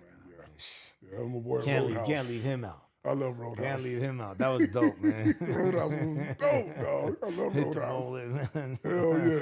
Oh man, it was like I don't know. I just kind of like maybe because it's already been done, and maybe because everything's been done already. Maybe that's why. I feel like action movies have gotten so cheesy, but I just don't see how they need. Okay, all right, don't hate on me, Fast and the Furious guys. Don't hate on me, but when you know, I'm just saying, like these guys are damn near superheroes. It's like, like I died last. Well, no, I didn't really die. I actually there was a crack in there, and I was able to go underneath and go around. I'm back. It's like, oh man, the family's back again. You know, I'm just like, it's just like, and you're like, it's like, here we go again. You know what I'm saying? Well, hey, look, it's a lot. You know, it is a lot, and some of the stunts is. But it's good money. You fly off the car. You open the door. You fly out the car. Grab on a helicopter. Or swing around the propeller. You land on the hood of a car as Vin is going over the cliff. Yeah. And y'all both like hit your parachutes and the car goes and you're good. You made a parachute out of here. Yeah, we need to tie our shirts together and make a parachute. So I think what the Fast and Furious, Fast and Furious has become is it's a movie spectacle. Yeah, it's fast infuriating to me. I know. I love anything that moves fast and forward. I love the first one. Oh, the first one was off the chart. That one was right there. It was off the chart. Yeah, but I'm not hating. I'm not hating, but we all know what we see in those movies. And it's just kind of like... Look, in the first one, some of that stuff you could do. A lot of that stuff you could do. Now, you ain't doing none of that. Some of the vehicles don't even exist. No. I'm like, what is that? I wasn't driving a big Jeep out. I'm like, what the hell is that? It was based on reality in the beginning. Yeah. And so then it turned into like a superhero thing. Well, when you're doing 10, where can you go? But the deal is bad guy becomes good guy. Good guy becomes the bad guy. Back to the good guy. And now John Cena is your brother. Now John, like where did that come from? Yeah, but they created the backstory. To me, they made it work. Now they're good again. I don't know. They're probably good now. I don't know. Yeah, you know. Well, the deal is that he went crazy with it. He went crazy with it, but I honestly love it because it's the escapism that a lot of people need when they're going to a movie. That's what movies are, though, right? They're not nothing that you can go out and you ain't gonna do no Fast and Furious in the parking lot. I don't care what you're driving. Right. But the escapism is what you're seeing more and more in the movies, and I love it from The Rock. I love it from Vin. I love it from anybody that puts together those super ultra budget kind of movies where you know that can't be. That I know that ain't real, but you're enthralled in the process of what's going on. Yeah. Now the reason I think that's a needed thing is because the way society is push constantly nowadays. Yeah. Everybody, they're talking about going to a 4-day work week instead of the 5-day work week. Reason being because a lot of healthcare people are starting to see this across the board with how people are getting just anxiety with work. You're getting frustrated with your life, and there's no real downtime. Because a lot of times when you're done on Friday, your work day ain't done. Tomorrow morning, you're at your computer doing something for the boss. Yeah. You know? And when do you get your downtime? So the downtime that we have now, it has to be more intrusive. It has to be in there for a quick amount of time. So when you go on a weekend and you see a movie, that movie has to be boom. But when does that ever happen? Let's talk real news right now. Like, how often have you come across a good movie? I mean, because me, you know, I'm not a critic of anything, but I know how good movies used to be. Yeah. And now it's like, I'll see a preview and I'll hear the sound on the preview and I can already tell. I mean, not too many people can do that unless you're in the industry, but I can just immediately tell, like, you know, this doesn't seem like, 24 frames. This doesn't seem like the noise and the quality. And so I instantaneously realize it's a cheap budget. The chances of bad acting, I can probably, if I could see the bad acting in the preview, I know it's going to be an awful movie. The sound is off, the quality is off, the frame rate's off, everything. You see, all of that is from a person who's experienced in the arts. Yeah. Most people out there aren't. Yeah. So and people are turning out Netflix, Hulu, Disney Plus, Amazon. I can't find anything. It's a million things on these, that are just out there for just background noise. Yeah. Now, back in our day, when we would go to the movies, you would actually go into a movie, you had to follow. I got to think, what's going on? Okay, all right. Oh, wow. Yeah. It's cerebral. Right. People don't want that. And it was good acting, though. It was good acting, too. I never felt out of a movie. No. But I'm filling out these things all the time. Well, yeah, because number one, they'll throw a little kid in there with this, like throwing all this Disney stuff and Marvel. Well, I'm just like, because nowadays it's no more about the movie and it being authentic. It's about story. Or a good story. It's about how many people can we reach. The kid's gonna reach the kids. The black guy's gonna be there for the black guy. Then we got the mixed person that's gonna be there for everybody. Then we got the white guy in charge. We got this grandma over. So all these people don't need to be in this damn movie. Content over quality. Yes, we gotta have all this so that we can try to get all the seats filled. And damn if it's gonna be a good or not. We're just gonna take her snippet and put it over there. Even if it's bad acting. Even if it's bad acting. Even if it's bad acting, man. Because I'll be into a movie and then that one person will come in and I'll be like, just ruin my whole movie. Like, I don't even want the popcorn anymore. You know, like the soda tastes flat now. That's how bad this guy's acting. And it's always one of those little Disney kids coming, hey guys, you know, like saying something stupid. Well, if I could throw the lightning ball out of my ass, I can be like, and I'm like, dude, listen, you know, you got to say something cheesy, ruin the moment, you know, and then like, you know, the kid is saving the day. The kid is saving the day. Like, come on, bro. Like, you know, I mean, I get it. But you know why? You know why the kid's saving the day? Because they're reaching for the kids to come. That's the business side of this art that most of us don't always agree with. But I'm paying for that little kid. Yeah, you are. So now I don't want to go see any more you know what happens? movies or something like that. Exactly. Now I'm not paying for that little kid to show up. Exactly. Because if it's bad, you're only going to get the person to pay for it once. And he's not going to come back to your place to see any of your movies because he's not there with you anymore. He's not there with you anymore. Yeah, I mean, me personally, I'm done with Marvel. Yeah. Like I'm done. I don't even want to see any more of their movies. Like I'm just like, like I said, well, it was great. It was great before like my personal like Disney got a hold of it. Yeah. As Disney got a hold, it totally cheesed it out. Yeah. I just like it's just like so cheesy now, and I'm just kind of like there's some cool parts in there, but like for the most part, it just turns so like. That's my personal take on it. With me, I love it because I do like escapism and I like a good production value. Yes. And since I've gotten used to some of it, a lot of people things that people put out are not gonna have the greatest of actors in it. Yeah. But I'm still gonna suspend my belief of what's real and what's not real. You have to. And I'm gonna just fall back and I'm gonna escape for a little while and go, okay, wow, and that's it for me. As with a lot of people, because we're doing so much. Everybody is doing. Nobody wants to be regular anymore. Everybody wants to just. Well, they want to live a lie now. I mean, that's the problem. Yeah, they want to live a lie. False reality. Yeah, they want to live a lie. But only so many people are going to be able to do what you do what I do, or do what any of the Rocks or Batistas do. There's only so many people are going to do that. And the deal is that you're pushing the narrative that everybody should be that if they're not, they're a failure. Right. You know, and coupled with every kid gets a trophy. Yeah. If he doesn't, we don't want him to feel like a failure. So you got those two things, and it's screwing up everything. I think you should feel like a failure if you lose. Well, of course you should. Yeah, it's going to teach you. You learn way more from failing than you do from succeeding. Like if you learn way more from failing. If you can't act, and you're coming in a big budget film, and you got a big budget, what the hell are you doing hiring someone that can act? If you got a big budget film, 100 million, 200 million, and you're going to hire some of the worst actors I've seen in my life, that's the thing. That does not make sense to me. The artists aren't hiring. The business people are trying to get their money back. That's exactly. I got $100 million. You're going to cover the kids, the grandmothers, the black guys, the white guys. You're going to have the mixers in there. We're going to throw in Chevy. So everything's going to be covered. We're going to take care of that scene. I'm getting all my money. And meanwhile, the real actors are going, this is some mumbo jumbo. Yeah.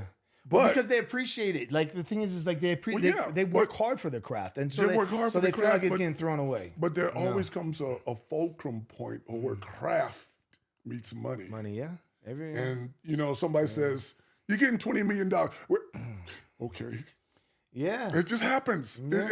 And I'm not saying it's going the right way, but that is the the realistic point of acting.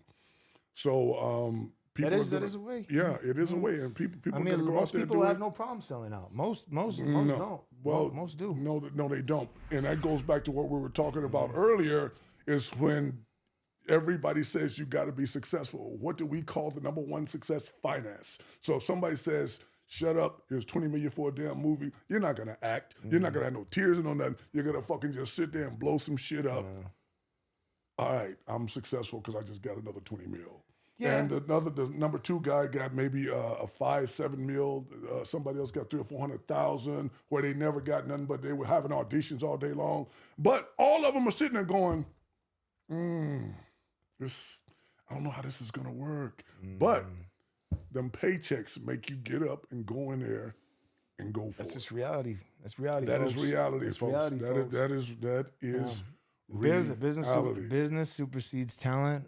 It will. Supersedes anything. It will. Yeah, supersedes your feelings. supersedes your happiness sometimes if you let it. If you let it. Yes and no. So for me, it's like, if I could be happy all the time, I wouldn't need any money. Who would? You know? See, so, who would? Exactly, right? But then if you don't need any money and you don't put yourself into the money machine with your physical labor, all this shit comes to a stop. 100%. But what makes you happy is what you have to chase. Yes. But a lot of people don't know what makes them happy, like you said. Yeah, no. You don't know who you are. You don't know who you are. You definitely don't know who you are. But the deal happy, is that all the media in the world will tell you what makes you happy. Right. And if you can't get happy, we got some damn Zoloft for you. Right, we got a bunch of pills for you. So we gonna make you happy. So much crazy shit. Dude, the first time I saw The Matrix, I was like, this shit can't happen. And lo and behold, today, all we are batteries for most processes out there. We need your physical labor. We need your mindset. And here, we'll feed you this. Mm-hmm. That's all. That's what we're going to do. And we got to get everybody. So we're all in these pods going forward. And they're siphoning off our life's energy and our life's dreams and visions. Yeah. Like they always say, a paycheck is what they'll give you to give up your dreams. Well, that's why movies and everything are getting more and more just worse. Yes. I mean, the last movie I saw that was really good. I wouldn't say the last really good movie that I thought was really good was Top Gun. Like, that movie was just incredible. I love Top Gun. That was the second one was good. Yeah. It was like totally did everything justice. Totally did. Yeah. I was extremely happy with that movie. There was this other thing. I think it was like 20 or 21 or something. It's something about dinosaurs coming back. And the guy literally, he played like Darth Vader's son or something like that on Star Wars. Oh, okay. Whenever he was battling the girl, he carried that whole movie by himself, and there was a great child actor. Wow. And there's just those two, and the rest was effects running around. But I was with it, because like the movie, it kept me involved and entrenched because it was great acting. I mean, nowadays, all you can hope, I mean, if you can get great acting, you're winning. Yeah. You know, and then you get great sound. Okay, cool. And then, you know, you get the right images, you get the right edits.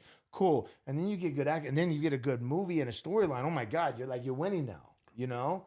But I mean, for me, I'm just sitting here just like, you know, next. And it's just. When you have too many outlets, which we do nowadays, people can put anything out they want to. Yeah. And it's just anything. And it can be Same anything. Same with music. Oh, you know how hard it is to find a good artist, because there's so much, and I'm not hating. It's just facts. It's just they're putting out crap left and right. Well, because you can do it out of your home now. Yeah, you can do everything. And so to punch through, it's like you got to have money to punch through, because you got to get ahead of the line. Yes. And that line is shitty. Yeah. Because I heard some music and I go, oh my God, who put that out? But the deal is that if you put it out enough times, you'll get a following. Then someone start repeating it. We'll work with you. We like this. This is what's going on. And you're like, oh, my God. Or if you're connected. Yeah, that's another one, you know. That's it. You know? So it's not there's no more of a company's process or a corporation's process when they had the door, writing, can you sing, can you perform, do you do this, or do you travel? Well, that was heavily screened. Heavily screened. Yeah, that was heavily screened. And now once you got up here, okay, now you're ready for a hit record. Okay, what do you have in mind? If you don't have anything in mind, we got these great writers, only for the people that made it up here. Right. Now, at the door, you can make your own shit. Yeah. And nobody even knows if you can sing. Nobody even knows if you can act, any of those. No. Because you're at the door and you're like, well, I'll just go and do it myself. Hey, the best haven't made it.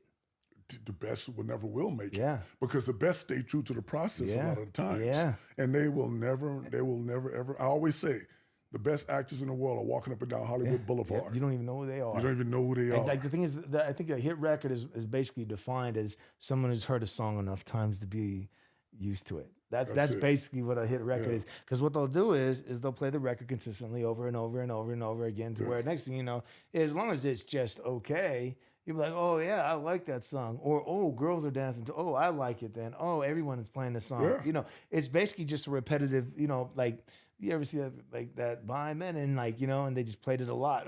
Now everyone knows what that is. It's the same thing. But the quality doesn't have to be great. Everything can be thrown out the window nowadays. It's just nuts. Yeah, unless you're in front of people's faces all the time. That's why it takes a budget. Or you have to be in front of somebody's face. I mean, hence, you know, you create something So you like nowadays you have to be in front of somebody's face. Yeah. Like you have to figure out a way how to do it. And you know, that right there is going to basically generate a fan base, generate a following, generate people that are honestly going to take aim and see your craft. I mean, for me, I don't put out a lot of stuff because I spend thousands of dollars on one song. I mean, I spent up to like just making a song up to $20,000 to $30,000. Just making it, you know. I mean, you know, and I still do. I mess with some of the best people, you know. Like, I mean, you know, shout out Yerkel, man. He did all the Kanye West albums. Yeah, he's the one that mixes all my stuff too, you know. Yeah. So, I mean, I literally, you know, put that in there. But is it known? No, it's not known yet. Am I mad about it? No, because the people right now are appreciating the quality of the music that I'm actually trying to put out, you know. And I feel like if I'm in front of these people enough, they'll eventually see. Eventually, things will happen. I totally believe that quality will win out in the end, in the acting industry as well as the music industry, because there's always going to be places for those that are just subpar. But if you can get out in front of them. Yeah, if you can get out in front of them.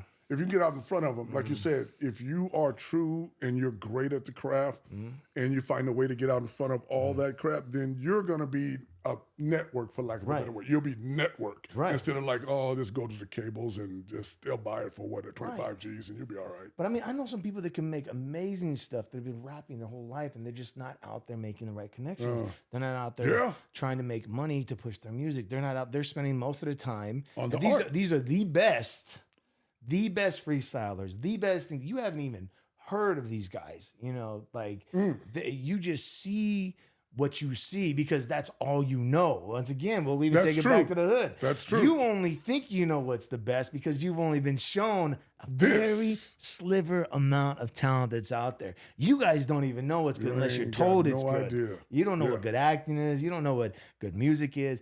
You haven't seen the best yet, and I stand on that. You've only the company's only been able to go through what? A couple hundred artists or something like that, and there's 7 billion people in the world. You don't think that there's somebody out there that's just a million times better than some of these people that got records just hidden on their laptop? Man, please, you got to be kidding. You know, there's some little dude in India, man, whooping everybody's ass, killing the game. Nobody gonna know it. Don't even know. Don't even know. You only know what you've been shown.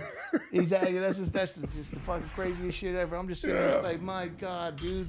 Like, you know, and it's disheartening. But the world, once again, goes back to it. It's not fair. And I'm like, you know, I'm not gonna bash my stuff, but I do spend time on my stuff. You do. You know, but am I gonna put myself? Oh, I'm the best. No, but I'm better than some of the best putting my music out there, or better than putting it out there. I'm better marketer, better business person. I'm a better in some other aspects. So it's good to be a jack of all trades than a master of one. Yeah. In dude, it's a lot of stuff out there nowadays. I'll just put on and I'll listen to it and I go, okay, that's what the hell. And then you look at this little this or mini that. Little Xanax. little Percocet. Little Adderall. Little Dookie. Whatever, you know. And the next thing you know, man, they had some awards, and then there'll be some awards with some all kind of shit dress on their face. Yeah. Some kind of everybody's got the little Wayne tats all over their face, and their hair's all wrong, and they want to throw a dress on or something like that. Be at the dresses, talking about don't nobody tell me how to be or how to live. I'll live in any faction of life I want to live in. And I'm looking at you as like, okay. I was like, who's going to hang out with you to want to tell you that anyway? It's just like, you know, I'm just saying, like, like, I don't hate on nobody. But don't try to make that shit make sense to me. Don't try to make that. No, it may make sense to the person that's doing it, but it ain't gonna never make sense to me. So that's fine. You know, but you know what? I don't hate on it, but don't tell me. Look, exactly. I put it to you this way. Of all the people in the world, you shouldn't tell how they should feel about what you're going through, and when it's something of that nature, is military people. Because I fucking fought. So that you could go through and do that. I'll fight again so you can go through and do that. But don't ever tell me that I got to sit here and like the difference. Because I'll respect the difference. But I don't have to like the difference. Because I fought so that you can be different. Yeah. So don't tell me. Exactly. Don't tell me. Yeah. There's plenty of damn shit I can tell you that, you too, being a Marine, more so than me. Shit. I don't tell you what to do. You don't get to tell me what to do, because the second you get to tell me what to do is the second I get to tell you what to do. And trust me, you're not gonna like what I tell you what to do. No. You're gonna get to tell me. You're not gonna like the reaction of what I'm gonna do. You know. So be happy to doing what you're doing. Yeah. You're free to do it because we fought. Yep. So that you can be free to do that. You can feel as safe as you want on that comment section. Do your thing. You know, say what you want to say. Doesn't matter. Do your thing, wear your thing, whatever, man. Put the shit together right. Right. Look at you like, all right, bro, you got high heels on. Okay, do your thing. Do your thing. I ain't gonna let nobody mess with you, because this is America and we're free to do our thing. 100%. But at the same time, don't run over here and tell me like you better like it. Yeah. Nah, I ain't better like nothing. I ain't better like nothing. I think everybody thinks that everybody cares so much about people's thing. It's like, dude, at least nowadays it's so open. Everyone should be aware that nobody has that kind of attention span to look at one person and be like, I'm going to focus in on this person. You're not that special, dude. You're not that special. No. I'm not that special. Nobody's that special for someone to literally spend, unless it's like an ex-girlfriend or a boyfriend or someone you love. Somebody in my life, somebody in my family, in my circle. Yeah, you're not that special, bro. No. So and you know what? It goes back to what we're saying. Everybody nowadays is so damn busy. Yes. Don't ever think people got time to stop and just pay attention to your ass. Yeah. We don't. Yeah, it might come across my screen. I'm like, what the hell he got on? Okay, I'm on to my, I got to work now. I got to, shit, I'm late. Let me get up and go. Next move. It can be my next move. There's murder trials that people don't even care about. You know, like what? Psh, all right, next. Like you think we give a fuck if you wear a dress? What did you think about so and so? At the what was it? The Grammys, and they all had this. I was like, yeah, I saw it. They said, what you think? I don't know, shit. I had to go to work. Right? I had to go a bunch of other shit I gotta fucking do. Yeah, you think I care? Like, I don't give two shits. I don't even pick up those entertainment magazines anymore. No, I don't have time to do none of that. I don't have time for my own life to get done. Right? And if you have time to pick up one of those magazines and get so involved with someone's life, bruh, you need another job. You need a life. You need a life. You need a life. You need to find yourself a part-time. Because while you're sitting there looking at somebody else's life and all that shit, you could be making another stream of income for yourself. Right, and that's the same with Instagram. Further up the fucking ladder. Yeah, that's the same thing with Instagram. You're going to see all these people with thousands and millions of followers, right? And most of them don't even have any money, any capital. Sure, you got a bunch of perverts looking at you. A comedian. You know, you're doing all these things. A comedian taught me this one day. I don't know why I didn't think about it. He said, whenever you're on Instagram and you think somebody got it going on, don't look at the picture, look at the background. Yeah, look at the background. Background. Yeah, you just see something in there. Oh, this is supposed to be all... Dude, your curtains ain't even fixed right. What? And then you look at bed is on the ground. Bed is on the ground. Got one sleeping with the one sheet. Like, there's so many things that, like... Posting up against a car that I know, because I've seen it in L.A., it ain't your car. I see it ain't your car. It pisses me off when I see one of these little roach females, right? Just sitting on like a $200,000 car. They don't even know how expensive the car is. They just, it's a Rolls. And they'll go up there and they'll sit on a fucking car. Oh. And I'm sitting there just pissed because, like, I respect nice cars because, that person worked for it. Yeah. He positioned himself. I don't care how he got it. The motherfucker got it.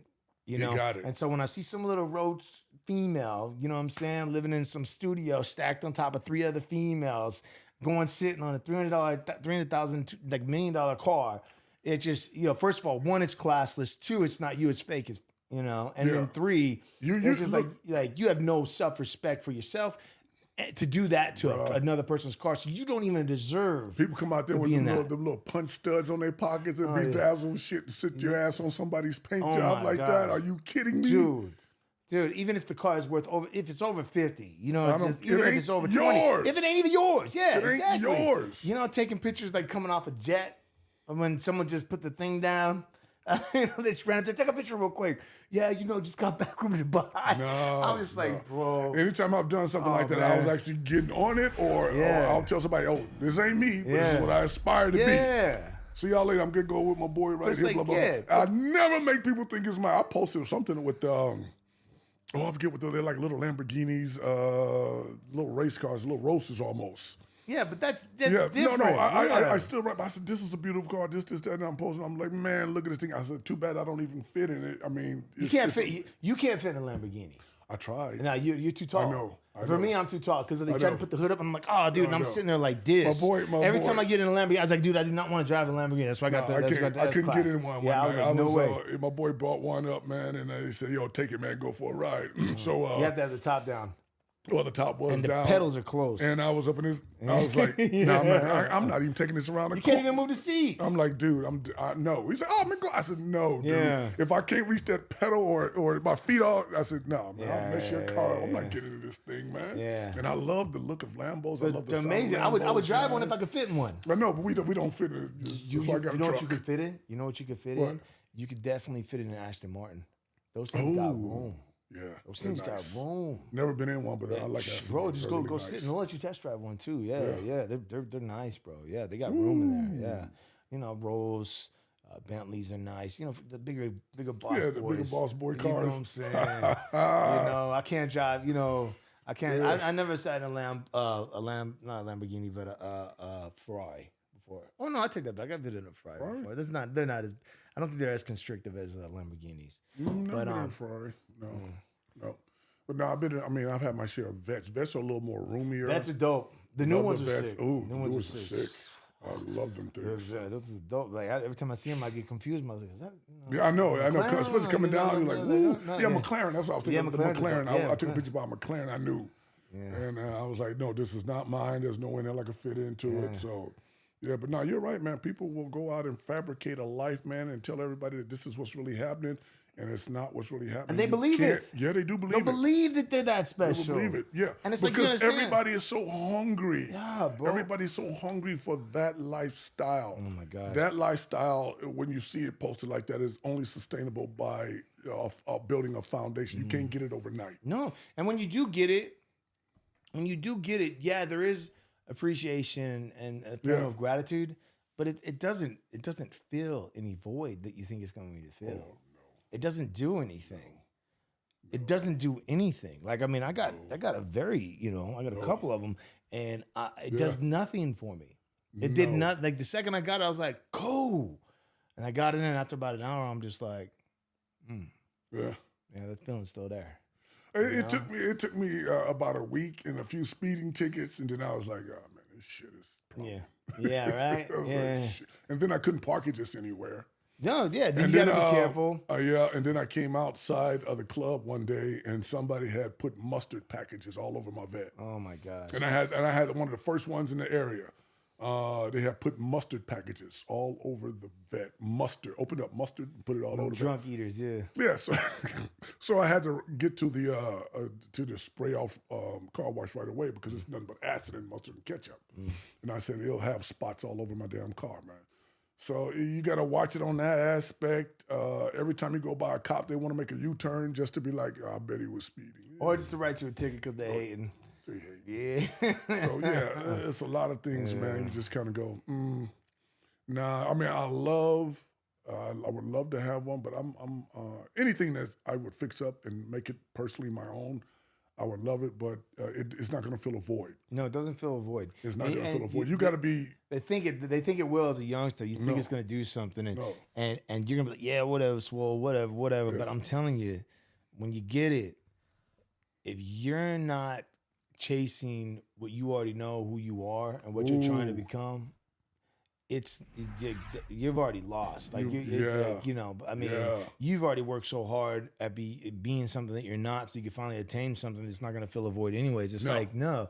But imagine having that and being happy and being content and going towards something like this is the first time in my life I actually get to go towards something that I really enjoy doing all aspects of it. So I'm excited about the podcast. I'm excited about the bodybuilding, the motivational videos, the music, and being able to correlate that and mix in with my friends and have them be a part of everything. Like that's really exciting for me. That's profound because that's exactly what most people should be chasing. They should be chasing their goals and not material goals. Yeah, because it's not there. But the material stuff is going to be all around. And you switch it out. It's going to be all around your progress.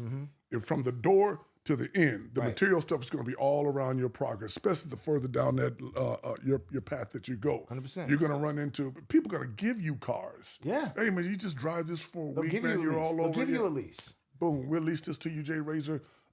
Driving up to the set on your new movie. Maybe if you can wiggle get it in there a little bit, get in the car. We'll give you one. Is there room for ad placement? Yeah. Can we put it in there? Anytime you see a car logo in a movie, there's a probably 99.9% chance that they paid for that whole scene. Oh, hell yeah. They paid for that. They paid for that scene. Yeah. They paid for that scene. That wasn't free. From the minute you see the front bumper to the crash. Yes. They paid for all of that. That new Beamer that came out in Mission Impossible with the, Yeah, it's like, you don't want to pay for the scene. Chevy will. Yeah. Exactly. We want our car in this, so everybody, because it works. It really. I remember when Transformers and they first Bumblebee. Yep. And I said, wait a minute, that's the new Camaro? That was hard. That bright, I said, ooh, that hit hard. Yeah. Boy, you don't see nothing but Camaros out here. Yeah. Because of that. And they waited a whole year for you can go get one. Yeah. They put it out there. Here you go. Look at this bad boy. Yeah. So you know they probably pay for all the Transformers. So it's like, we got this bill because we know what it's going to do. Yeah, that one hit hard. Nobody's seen this before. And the other one had that old beat up Camaro. Now we showing you the new. They knew what they were doing. They knew what they were doing. So that's how it, back to it, like you said, it's all product placement, production, and how many genres, demographics can we reach by putting all the people in the movie? Yeah, but still, I just feel like if you got that much money, why can't you just hire the good actors at a certain point? Could you imagine an action movie with just nothing but amazing actors? I mean, without cheesing anything out. I mean, that'd be great. Well, a lot of times... not making things too cheesy either. You're right. But a lot of times, the really good actors that have honed a brand for themselves or got a notable track record aren't as easily exploitable. Yeah. As newbies are. Yeah. And I can even put myself in that category because if you came in here with a check that had some extra zeros in it, I'm like, I'm your man. Yeah. But let's say you can... But you're building your notoriety up as well. Exactly. You're not necessarily... I'm a newbie. You're not selling out. No, you're not selling out. You're building your notoriety. If you're going to exploit me, there's a certain number to it. Yeah. That's with everybody. And we were talking there's a certain about... number to it. I've talked about that. But if you're talking to Denzel, that number I got, he's going to be like, what? Get out of here. You got Jaye Razor, you won't get Denzel. Right. So that's just kind of the way it goes. And there's a certain number that you can give the guy behind me that I'm going to be like, oh, hell no, come on, man. And he'll be like, yeah, I'm under the pay rate. I'm good with that. Right. So that's how it kind of goes. But you're supposed to be paid for it being exploited. Yes. Okay, but somebody's number is a lot lower. Yeah, way lower. And that's why you don't get the great actors all the time because you get the low number guy and he's going to let you do okay. Let's you get no points on the back end. Let's talk about it. You know what I mean? All you get is this check. Yep. And we want to do all these scenes, and you're like, but have you ever been in anything before? No. Okay, shut the hell up. You're like, all right, okay. That's your rate, man. That's your rate. Yep, that's what you got to do. Yep. Because everybody knows once they open that door, and they said, Jaye Razor, will you work for this? You'd be like, oh, hell yeah, because I get to come in the door. Yeah, just to get in the door. Sometimes you have to give a little to get a lot. Sometimes you do. Give a lot and that's why sometimes you see subpar actors because we can get them from little of this, the story and the production, or the budget, or they run out of budget. Or they run. What's the first thing they cut when they run out of budget? I got 2 or 3 things right now sitting on somebody's shelf. They'll cut the music first, and then they'll hire a bad actor. There's the thing, over allocated their spending, all that other extra. All of that. Yeah. I've been involved with all of that, man. Where they've cut everything. You like, maybe where's this music come from? You got to put and the dude like, the dude that we was going to get music, he didn't want to do it for this amount. Made in the back with some trash can sounds and a recorder. This is all street corners dudes. It's like, what? There's some good street corner type music, man. Yeah, sometimes they do. This is Jimmy from around. Yeah. On a trash can. You're like,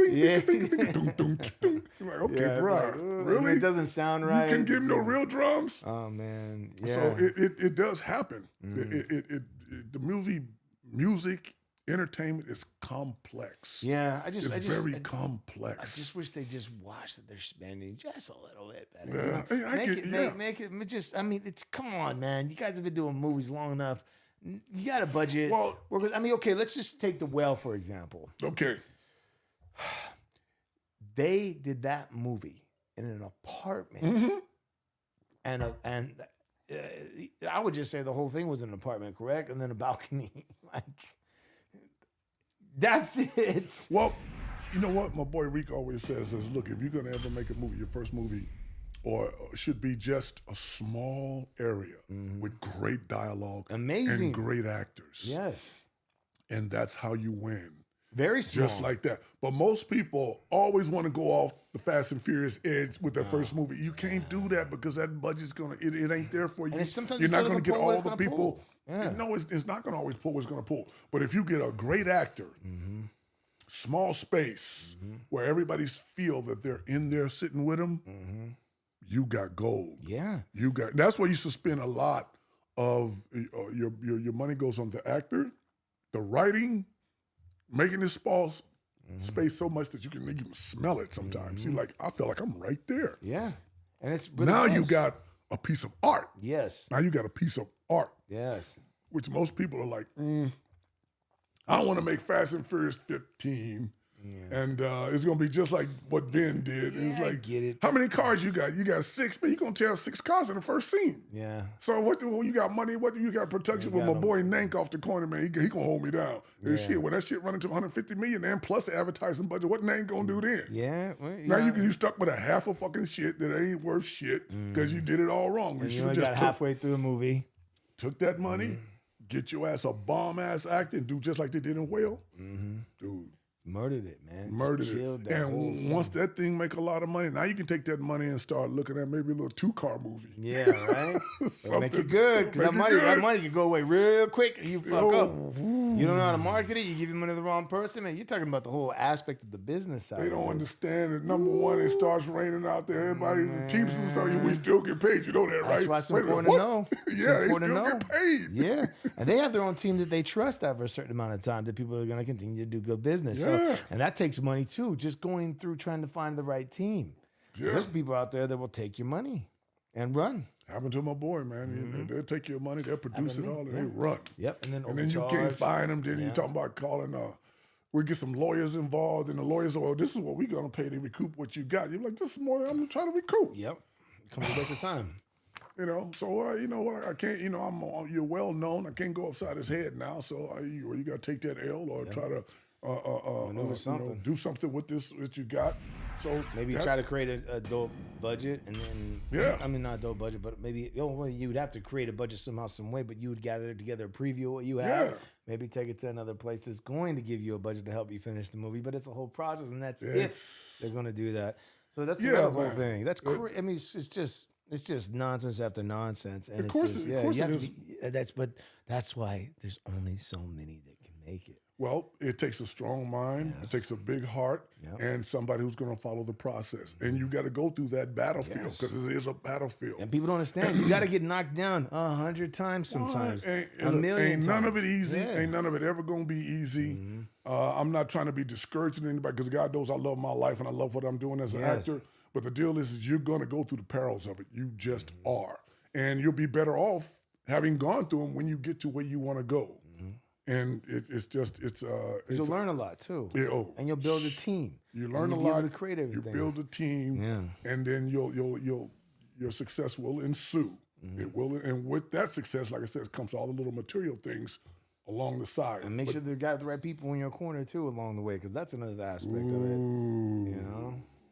Because if you don't got someone like Jaye Razor in your corner, you got some guy hating on you or upset, or you have him around, he's like secretly hating on you. You're gonna be in some trouble too. Absolutely right. You cannot have the wrong people because they'll sabotage. They're saboteurs, and they quietly wait, man.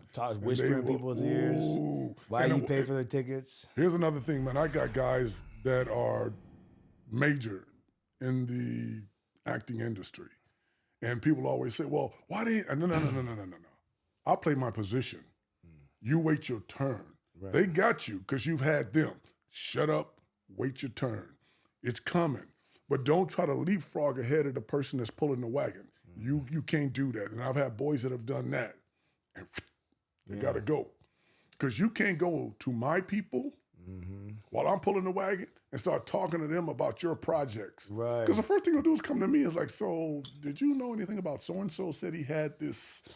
And then you'd be like, nah, we're concentrating on what I'm doing. He's in my wagon, so why is he up here with you in a meeting I don't know nothing about? They said, we just want to let you know that we're not going to fund that. We're not going to back that because, number one, we don't like it. Number two, we're only here for you.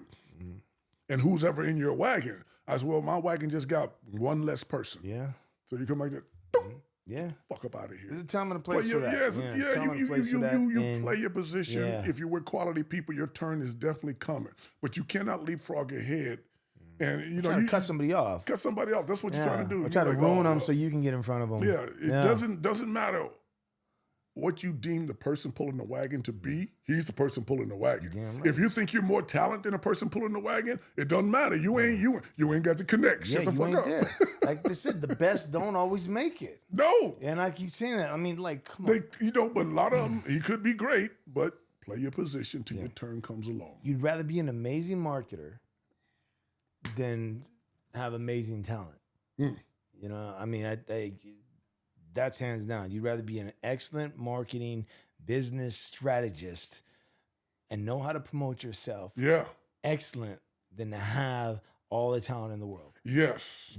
I'm being dead honest with you guys. Yes. That's a hell of a statement right there. Because if you know how to market yourself, sky's the limit. And that's all I ever do is I study how to market myself, how to put things together, how to do it quality, how to really, build a brand of quality and like that's what I want to do. I want to build quality. I don't want to serve a bunch of you know. I want to be taken as a serious person. I could go out and, do a bunch of comedy skits and get, known very quickly by being a clown. I could do that. I just don't. No, that's not your spirit. I don't want to. I want to be taken seriously. Yeah. I want to be taken seriously as someone because I am a serious person. I do spend time and my money and like I spend a lot of time. I know you do. A lot of time and a lot of money just to be able to bring quality content to people. And like, yeah, sure, people will clown and make fun of me and do all these things. Because, I get it. I'm a 300-pound bodybuilder, white boy, rapping and busting. And, but I'm on the radio. Look, I'm on the radio. We call that, I'm doing things, brother, we call that shit unique. Yeah, That's just one of a goddamn kind. That's unique. Thank you, brother. And I am the only one of my kind. That's unique. There's nobody like me. Period. Nobody. No, that's why I told you. I said, nah, bro, you're unique, man. I said, I think we were talking about what the cover was going to be. I said, no, we did. I said, dude, I seen you in your best shape, bruh. They ain't gonna be ready. Yeah. Your chest, your ass, if you just step through that bad boy with the glasses on and everything about it, be like, wait a minute. What the hell is this? What the hell is this? We gotta stop. It's unique. Yeah. And he's rapping and he can rap. Yeah. Okay. We got this is unique. Yeah, it's quality. He ain't got the Lil Wayne tattoos all over the face. I love Lil Wayne, but no. I don't. This is somebody when he come out like, ain't nobody like that.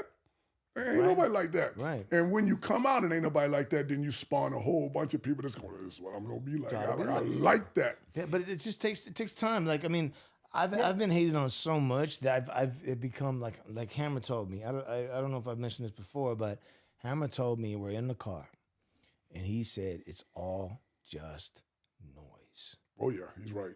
Oof. And that hit me really hard when Hammer told me that. I was just like, man, because, there are people like at a certain time talking really bad about him. You know what I mean? And like I wouldn't have it. Like, he didn't even know me, and I wouldn't even have it. Like I was like, hey, I know man, you. No, I know you. Nah, someone says his anything. first words would be like, bring that shit to me. I was like, yeah. Do you want to say it again? Yeah. You want to say it again? Come a little closer. I know you. Yeah, because I don't play when it comes to Hammer, man. Like that's that's my heart, and I love that man. Yeah. Say it straight up. He's done a lot for you. Honestly. Yeah. So he's done a lot for the culture. Shit. He's the greatest person I've ever met in my life. Yeah. He's at my brother's funeral, man. Just straight up, like his family's amazing. Shout out to the Burrells, man. I love you guys. Wow. But I will tell you this. And I think we had gone on some conversation about it. It was very light, and I don't like talking about it, and I know he doesn't like talking about it, so I'm not going to talk about it. But it was all about the hate. Yeah. And I think I said something about something in regards to being like, hated on or talking bad about. He's like, nephew, let me tell you something. I know about being hated on, and I'm gonna tell you this: it's just noise. It's just noise. You already heard it. Keep moving. This is nothing new, And I was just like, wow, that's probably some of the best advice that I'm still trying to take in and receive and still implement it, you know, because it's hard to implement that. Yeah. You know, but that's like probably the best advice I've ever been told to in my life. It's just noise. And it's just like, it's just 3 syllables. When you get to the point that you're going to be at real soon, the deal is that what you say, who you said, what, what you want, what he said, what. Well, you know where I'm at.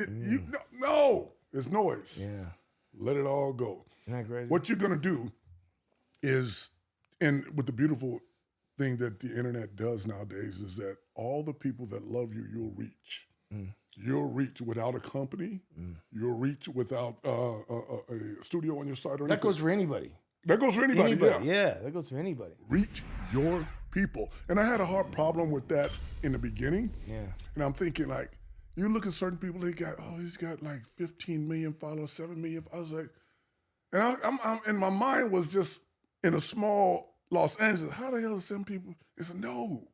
He got people all the way over in Argentina. Yeah. He's got people in Greenland. Yeah. He's got people in South America. He's got people in South Africa. He got people in Russia. Yeah.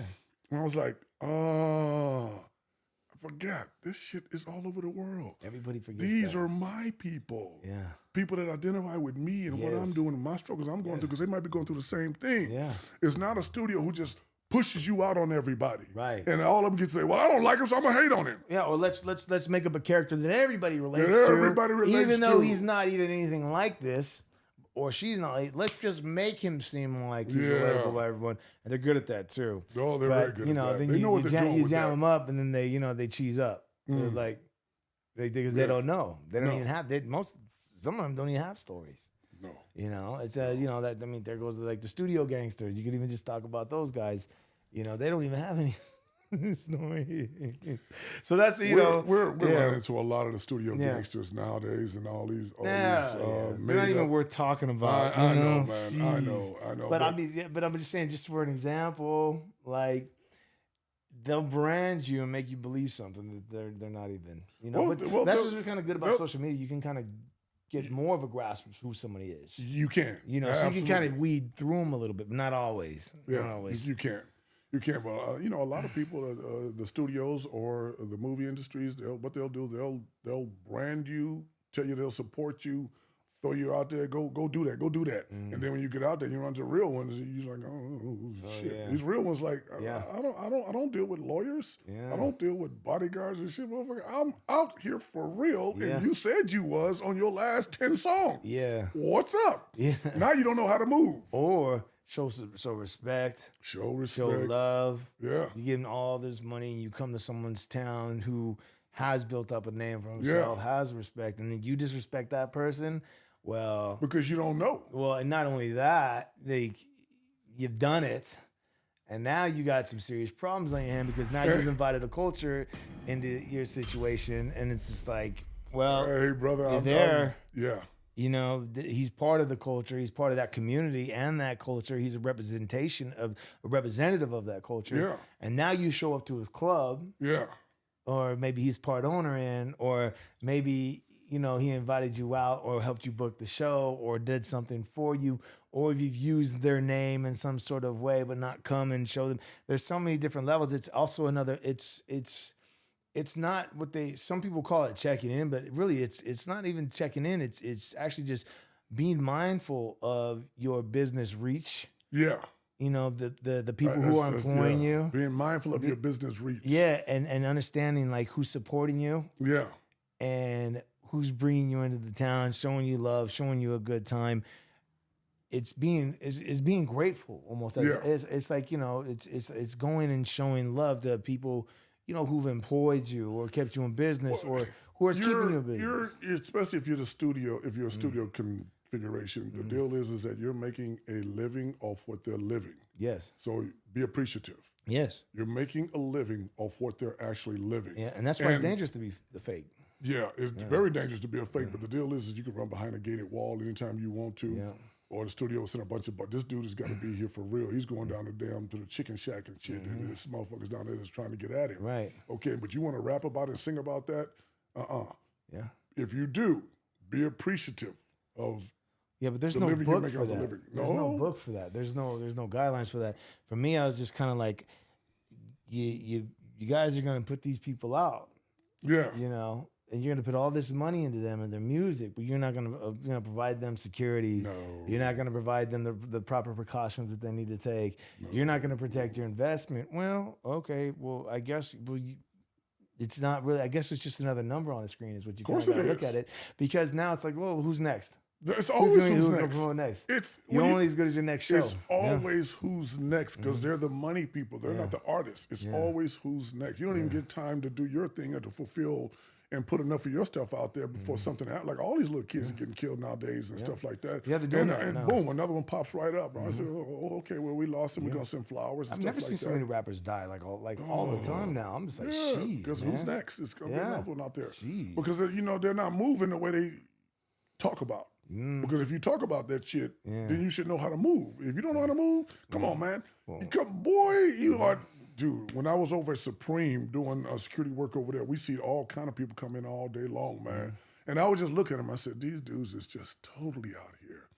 So if you want to pull up in a Ghost and you up there throwing money, there's somebody on the sidewalk going, man, I can pop all them jokers right now. I know they got about 50 in that bag. Yep. I know they got 50 in that bag. There's people out there because you holding it up like this, right there. That's I know people that'll do shit for $5. I was about to say, that's pop worthy all day long. You know what I'm saying? Look, so what you gonna do? Yeah. Because number one, the first time you hear that, everybody's running. Oh, y'all what's up? Thank you. And one of them's laying over there with his done. Yeah. And gangsted it and they've done it before because it's easy because they got away with it. Yeah. You know? But because you're singing about something that you don't know how to do, because real ones move, you like, boom. They're quiet. And I've seen quiet ones because and friendly. Man. Friendly. I go up in the store and I'm like, oh, snap, when you get in here?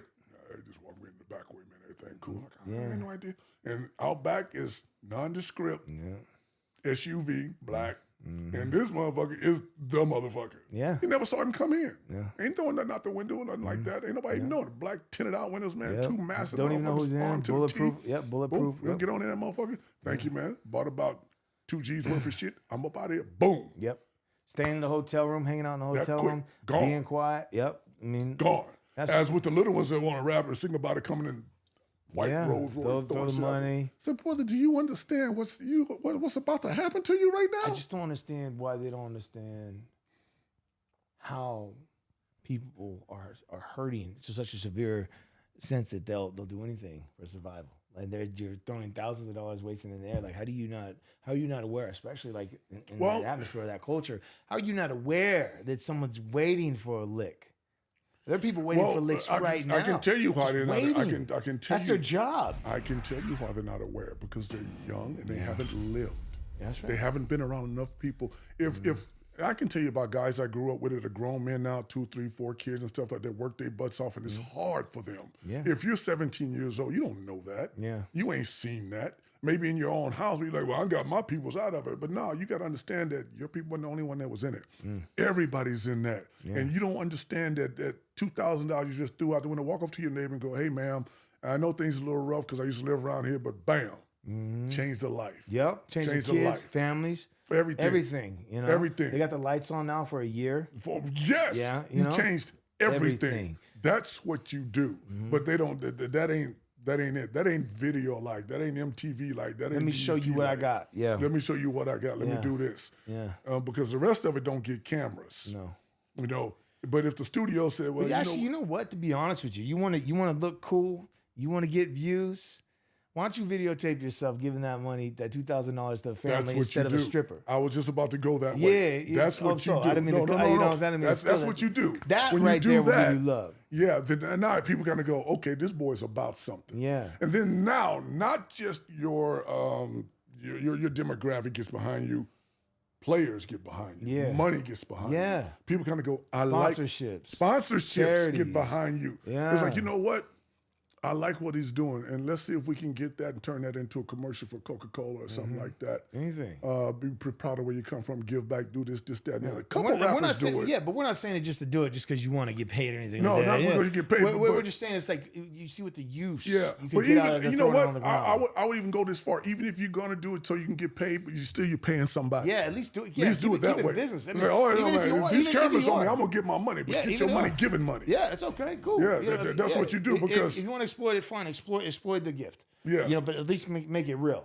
Don't make it real. an actor. Don't make anything like you. Make it real. Make it real. You know. Go I don't agree with the exploitation of it, but I agree with that more so than throwing $2,000 on the ground. And then now you got $2,000 on the ground. Yeah. And normally it's a bunch of people that's already got a little money because you're at the place where people spend money. Yeah. And it's like, okay, what did you do? There's somebody somewhere that ain't eating today Right. I agree that could have that. definitely used that. Now, if you want to really get some love and some likes from the world, go get that money to them. I've never thrown money on the ground.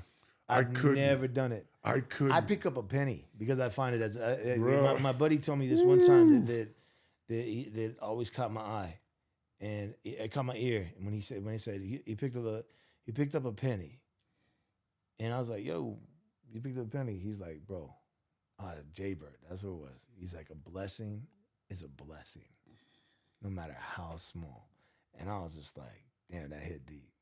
So now, like, hey, if I see a penny, I'll pick it up. Pick it up. Yeah, I'll pick it up because maybe God needs to see you're still appreciative of the small things, right? So I mean, fuck it, man. Like I don't care. I'll pick up a penny. I'll pick up $1. I'll pick up whatever. It's not that I need it. It's not that I even need it. No. But it's the fact that I'm still willing to accept my blessings. That's like a sign, like God sometimes needs to see that you're willing to accept your blessings.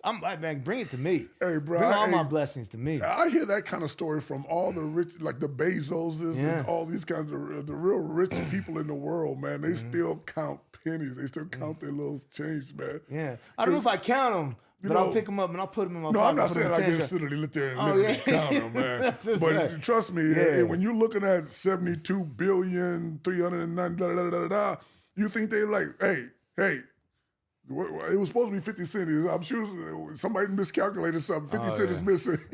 How'd you think he got to 72 billion? Yeah, right. 50 cents is missing. Somebody need to fight about 50 cents. That's a little much for me, but yeah. I know, but look, man, when you get to the certain mindset, because you appreciate it's not the accomplishments that they do, but making money is their game. They love that. Yeah. They love quadrupling money. Yeah. So their mind is always on. Where is every penny going? Could you imagine being blessed like that? Yeah, I absolutely could, but I would probably do something with it that most people wouldn't agree with. What would you do? Because, my goodness, first of all. Can I ask you that question? Yeah, definitely. First of all, and I've always said this to other people, is I'm going to start math centers in the inner city. Oh, my gosh. I'm going to start American finances in the intercities. Because you can know everything in this world you want. Your black history, yeah, you know it. Your geography, yeah, you know it. How the business plans, yeah, you know it. But you don't know how money works. I didn't when I was young. Nobody does. The minute I got money, man, whatever was the hottest shoes or the shirt I had to go to school with, I got to go waste it. And I was getting, a little summer job, a couple $300 here, $300 there. If I could have just took a piece of that and started, damn lemonade stand, start 2 or 3 of them somewhere, that could have quadrupled that money for the end of the summer. But you don't know how money works. So in the inner cities, none of that is prevalent anywhere. So I don't care what you do to get your money. When you come here, this is what we're going to show you how money works. Once you start saying, what? They can do that? And we don't have to pay no taxes on it? Yes. And when you're done with it, it's going to be this much more. Isn't that great? You got to leave the principal. And they'll be like, what? I love that, yeah. And then they'll be like, man, you know how much money I got in a shoebox? I got 10 times that. Well, let's get you started. Yeah. Because one day, when it's all said and done and them streets don't love you no more, which they spit everybody out. Oh, yeah. Guess what? Yes, you got a building, you got some offices, you got a bunch of stuff that's going on where you go, I don't need this. You got moving. I'm done. Yeah. Everything is still making money because I found out how to do it and I put it somewhere. Put it to use. I put it to use. I don't care if it's cash. I don't care if it's a little job or whatever the hell you got.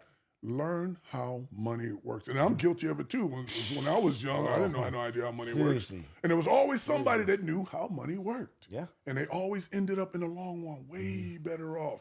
Because once money starts to growing, it grows, man. Yeah. It grows. I think I became more good at making money opposed to transitioning into more. Yeah. I mean, I know how to transition into more, so important, but I think I've found out how to make money. And I'm always finding out new ways how to make money. and I spend money on trying to find out how to make new ways to make money. There That's you what I do. There you but go. As far as it's working to all at like, you know, at full capacity, that everything is working at a full thing. I'm not all the way there yet, but I know it eventually leads into. Well, you know, let's look at the 14-year-old Swole. Yeah. And if you were sitting up in one of them math centers or financial centers, and it was like, well, this is what you need to do, Matthew. This, that, and the other. And he'd be like, we can do that? Because a lot of them have no idea. Oh, yeah. And it's tax-free. Yeah. You don't have to worry about this, that, and the other. And this is what you're going to do, but you got to leave it there for this amount of time. And he's like, well, I got that all day long. So what? Boom. You sure it's going to work? Yeah, everybody does this. This is what they do on Wall Street. This is what they do at these big financial places and shit. And then you start to understand the real game. The real game is money manipulation. Yeah. The real game is leveraging. Then once you start to understand that, now you playing with what do they say in the movie Baby Boy? You got guns and butter. Oh yeah. You got the guns. You got your butter. Now, once you understand that, now you got guns. Yeah. You can walk into anybody's business and just, hey, I would like to do this, that, and the other. Well, who are you that we should listen to? And this is my banker. You brought your banker. No, he insisted that he come along. I don't need him, but he wants to be here. And he was like, wait a minute. A banker? Yeah, and that other one is my lawyer. And you might be like every bit of 21 years old. And, and then they're going to open up a case of whoop ass on the dude and be like, this is what we need, this, that, and the other. Can you do? We know all about your business. We know your bottom line. And you're sitting there like this, 21 years old. Yeah. Because you learned at 14. Yeah. How money How amazing is that? And nobody wants to do that. Nobody wants to do that. That's crazy. Nobody wants to do that. That's crazy. It's not sexy. No. I don't know why. Not sexy. It sounds sexy to me. Well, yeah, because you're a man who wants. You're an entrepreneur. But I didn't know what I didn't know what entrepreneur was. I didn't even know what the word meant for like not the at longest that time. age. I didn't think I know what entrepreneur meant until I was like 20 years old, 21 years old. That's what I'm saying. That's crazy. Start them early. Yeah, right. Start them way down there. Like 8. They come home talking about, Mom, I'm gonna be an entrepreneur. I took my little work study money or whatever money I got, and this is what I did. This, open that, up and the the other. LLC. Open up. Yeah, she's like, what you know about LLC? What are you talking about? Don't worry. About 5 years, you'll see. And when everything keeps going, because 5 years from now, you're still going to be doing some shit, so might as well be making some money. Yeah. So that's what I wanted to do. I would take that. That's amazing, man. Open up those financial centers in all the inner city neighborhoods. Anybody can walk into that bad boy. I have the best teachers in there. And you can have some classes online, whatever you want to do, but it's always going to be about money. I love that, man. Always going to be about money, because that's where the survivalists lack. Like you said, when you go to those hoods, they're trying to survive. Yes. They're trying to just run into other people's pockets. Yeah, there's no resources, there's no resources. But what you see. Yeah. Yeah, but what you see. So when you start learning that that's how money works, okay, shoot, I can get a little job and do that. I ain't got to get it in these streets like that. Yeah, you don't got to risk the streets yourself, come. Yeah, the streets come with a risk. They call them penitentiary chances. Penitentiary chances. I love it. 40 from there. So yeah, that's what I would do if I had that kind of a resource, and that would be my only thing. I'd be like, look, I'm gonna do this. That's dope, man. And I'm gonna set all these kids on a straight path to understanding the American financial system. That'd be dope, man. Yeah, and then because it's a lot of people that understand it, and they're well off because this is how money works. And it's people that can dip their hands into money that's not even theirs. It's like, how are you able to do that? I'm part of I forget what they call it on Wall Street. Where everybody pools money and we all invest in this, that, and the other. And then whatever the investment, we all part owners of it. You just run up to, I own all part of all this. Yeah, it's kind of like how timeshares do it, and kind of like timeshares. They kind of like that, but with a bunch of damn money that we're all going to go and invest. And stuff it's like that. quicker and have more of a game plan to it. Yeah. No, I'm with that. So, and if you're in survival mode, you're a sponge. You will soak up a lot of information because you're trying to get out of survival mode. Yeah. And the number one thing that can get you out of survival mode is finances. So the minute you're able to do that and you learn that, you're like, okay. As soon as you feel some money in your pocket, your attitude starts changing. Yeah, and just remember, it's money that you didn't have to go out and run and get. So now you're not looking over your shoulder for it. Yeah, man. Isn't that amazing? Yeah. Jeez, so you're like, okay, I get how this works. Now I can further it. I can teach my own. and then you change the culture of the inner city. You know what? And people say, "Oh, well, yeah, he made this money. Look at Johnny. Oh man, you see him make that move? How'd you do it, John? Man, how'd you get that move? How'd you get that? How'd you get that property, man?" He said, "There's millions of these properties around here. I don't know nothing about them. No, we don't know nothing about them. Okay, come over to the financial center. The financial center will have a map of everything in this neighborhood that is for sale and what is for sale for. How you need to start filling out the paperwork, because sometimes paperwork, like I said before, we're just scared of paperwork. Oh man, so secure. Oh man, and I don't know all this stuff. We're gonna teach you how to fill out all that shit, and you may not get it, but now you're not scared to do it. Right. Don't be scared to do it. Yeah. Go fill out 10 of them. One of them might say yeah. And you might go around there and look at your building, and be like, oh man, I see why they gave me this building. Okay, well, you know what? Let's see what we're gonna do. There's some students over here at UCLA, USC, and they're in their whatever their little program is. I forget what they call when they're building shit and all that kind of stuff. You can pay them enough to come over here and do this or whatever. Maybe you can get them to do it for credit. I don't know. Tell the teachers or professors or whatever. Yeah. But you can always find somebody. We're gonna build it up. Once you build it up, we're gonna show you how to advertise. Now you advertise, you get somebody in it. Maybe it's just somebody who wants a garage. Maybe somebody wants to build a loft. But you got the building, it's up to code, it's up to specs, because you learned all over at the financial center. You get the free intern workers, Now you own the land it's on and you own it. And you got free labor almost? Cheap labor at least. Cheap labor at least. Yeah, you know. So now you're learning it, you're getting it, you're moving, but nobody ever teaches that. Nobody teach that. Isn't that sad? Yeah, because, well, number one, if they teach that, you're no longer a worker. We need workers. That's the whole country wants to keep you working. The world does not work without workers. That's the world does not work without workers. So that's what they want to keep you doing, man. Yeah. Well, you touched on security. So you did security for some people. Oh, yeah. So how'd you get into security? That's during your acting? No. When I was in the military, I was a security specialist, which is nothing more than an MP, but the Air Force calls them security specialists. Sounds dope. It is. Sounds cooler. It's cool, man. Sounds cooler. We had the little berets on. We had the weapons. We had the M16s back in the day is what they carried. They still got M16. They do service rifles, correct? Same ones, right? I think they got the 17 now. Some configuration. Do they? Of 17. See, man, Don't ask me. I don't know. Yeah, we all went through when it wasn't nothing but the 16. The gun, they got so many upgrades now. But so when I got out, the first thing I did was started working at I think I worked at Alamo Rent-A-Cars. And you didn't do a number, check the number with the number they had on the plate or on the paperwork, make sure they got the right car they're leaving in. And so, that was that. And matter of fact, I was waiting to be a cop, but none of them were hiring. Nobody on the Eastern Seaboard back in 1991. Yeah, you tell me about that. Yeah, they weren't hiring, so that wasn't working out. So I was just sitting, chilling, waiting, and then I started doing, like I said, the dance thing, and that was making me great paper. Wait, Dan who? The dance. The dance. Yeah, the dance thing. Oh, okay. That was making me great paper. So I said, okay, this is cool, but I still had the little security job. And then at the club I worked at, the owner said, hey, we got Vanessa Del Rio was coming in. Oh, okay. He said, I want you to go pick Vanessa Del Rio up and be her bodyguard.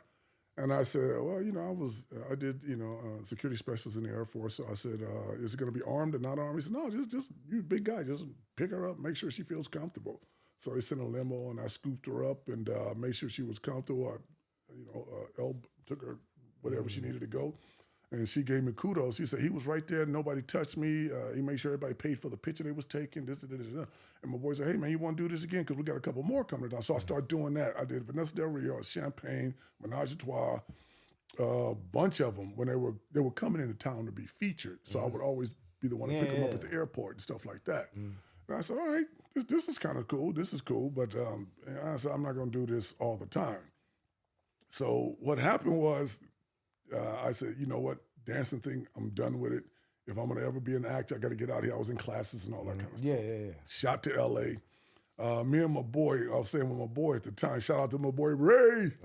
So I was staying with my boy, and we got invited to like a little premiere of a little movie. Movie wasn't really about shit. So we both went into the movie. I didn't know L.A. dress. I didn't know nothing, man. Oh, okay. I didn't know nothing. So I'm out in L.A., right? I had the little mesh see-through shirt on. I had the little black jeans on with the little black cowboy boots. This East Coast, it was very East Coast. LA's dress was totally different, man. And my boy had on something similar, right? We from DC. We didn't know. I think you can get away with anything in LA, bro. Well, you can, but there's some consequences that go with it. Here's what happened. So we are up in a little premiere, man, and we both buffed out and stuff, and we're just like, yeah, man, this is cool, man. I like that. This is my first movie premiere. This is all right. This is cool, man. So everybody was like looking at us, and it was like, oh, okay, yeah, all right, cool. And people coming up, shaking our hand, talking, yeah, all right, cool. I said, man, look at this shit, man. This is LA. This is cool, man. I said, I can't wait to get started, man. And, I'm already doing a little this, little that.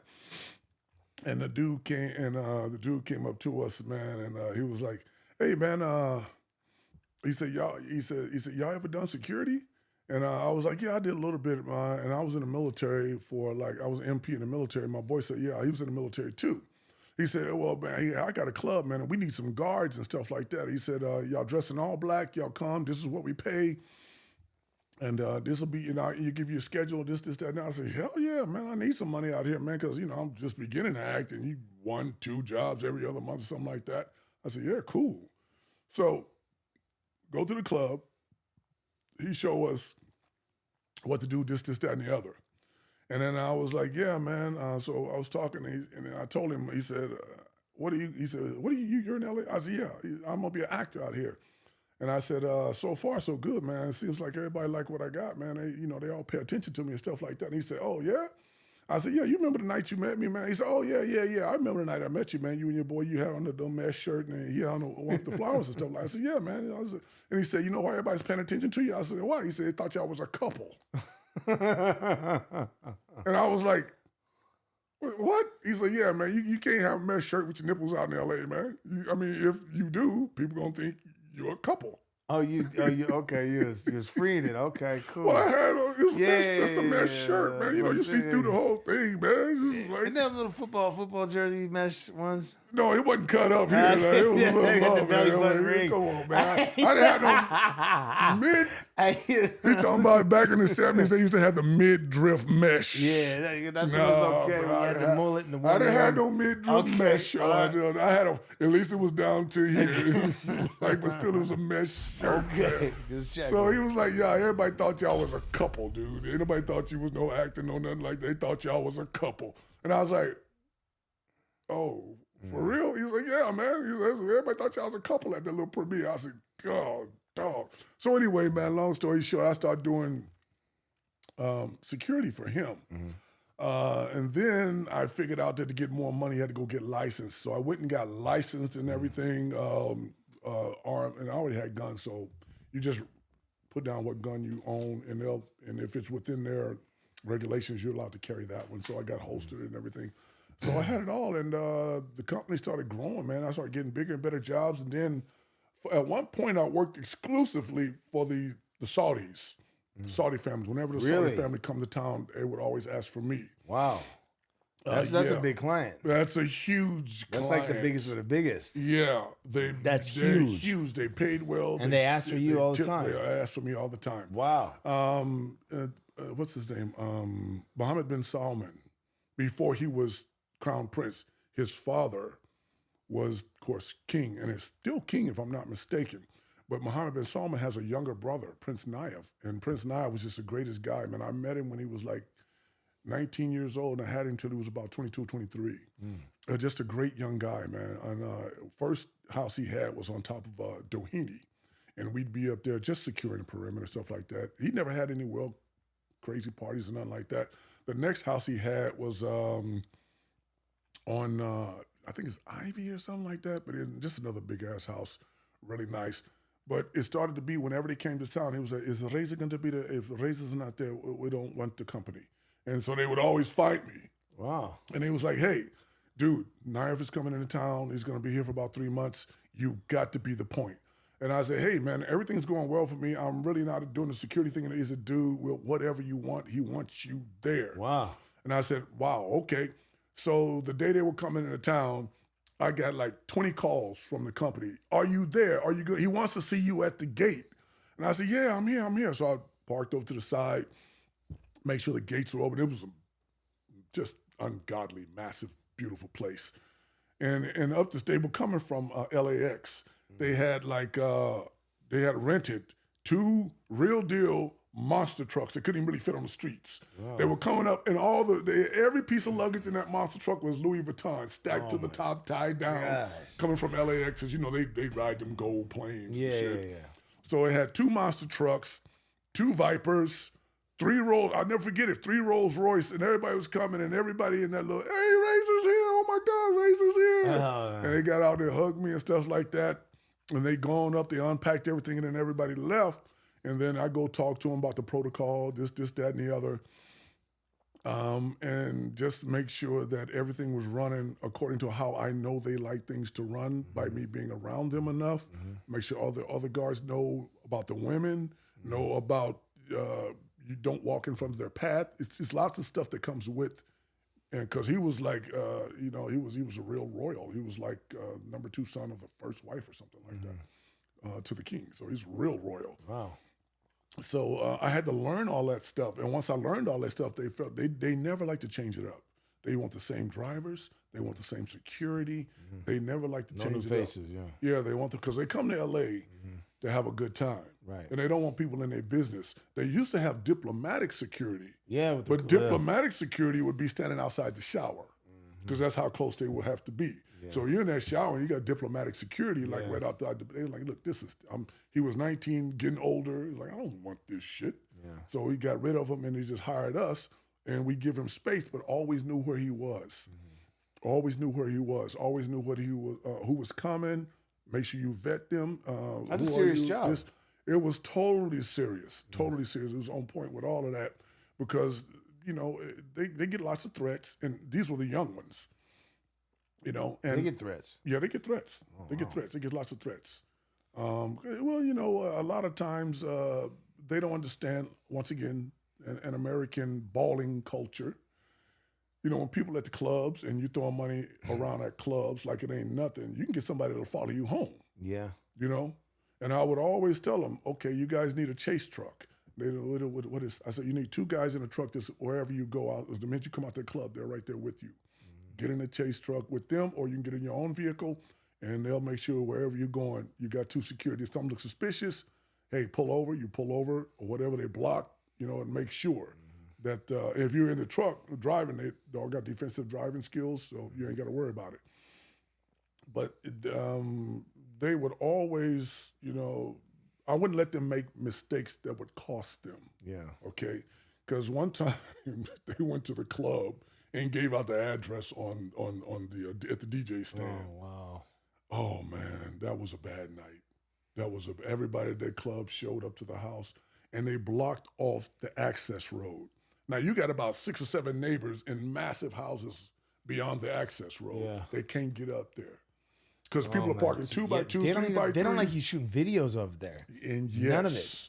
So they blocked that off. Oh and before I knew everything, I had probably like 500-600 people coming up the driveway. I'm like, whoa, what's up? All security to the front, get everybody up there, boom, lock the gates down. What is going on? It's a party here. It's supposed to be a party. This, that, and the other. I said, no, there's no party here. Yeah. And one of the little guys, that was his friend, come through. No, we have a good time. It's going to be a party. I said, pick 2 girls. Everybody else got to go.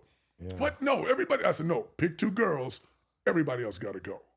And so it's like, okay, you. He actually picked like 10 of them. They all came in. Everybody get in your cars and go. And at the bottom of the hill, way down there, I see the lights. Whoop. And they can't get through. And you know they mad. Oh, yeah. You know they mad. Oh, yeah. So finally, we got everybody in their cars, got them turning around and going the other way. And those are narrow streets. Yes, man. Yeah, Hollywood Hills got narrow streets. Totally narrow. Sometimes you can't even turn around. Sometimes you got to reverse down those things. Exactly. Yeah. You imagine all those cars pulling up? So we got them on their cars. We got them out of there. The cops come up, and they were livid. And they was like, no, somebody's going to get fined for this, that, and the other. And I said, with all due respect, I'm talking to him. I said, here's what happened. Some people that don't even live here gave out that address. Not anybody that lives here. This is kind of a popular group of guys. They would never do nothing like that. Yeah. So he's like, it's kind of like being swatted. They just go to the club and they give out an address and everybody shows up because they know these guys got money like that. And they have had some parties here, but nothing to this extent. And he was like, okay, well, if this ever happens again, we need to see the owner. We need to see whoever's in charge of the property. It's going to be a hell of a fine, and somebody's going to jail. This, that, and the other. Mm-hmm. Cool. Sent them away. The next day, I had to sit them all down and told them, you cannot block an access road in Hollywood. Mm-hmm. And they was like, well, the people, I said, you got the people up top. He says, well, they can come to the party too. I said, no. The problem is if somebody up top has a heart attack and you cannot get an ambulance up that road, you're in trouble. Yeah. You're going to be an accomplice to whatever the problems he's having because you can't get medical service up there. And he goes, I didn't think of that. I said, that's why I'm here. It's my job to think of that. Right. So I said, you never do that again. Never give out your address at a damn nightclub.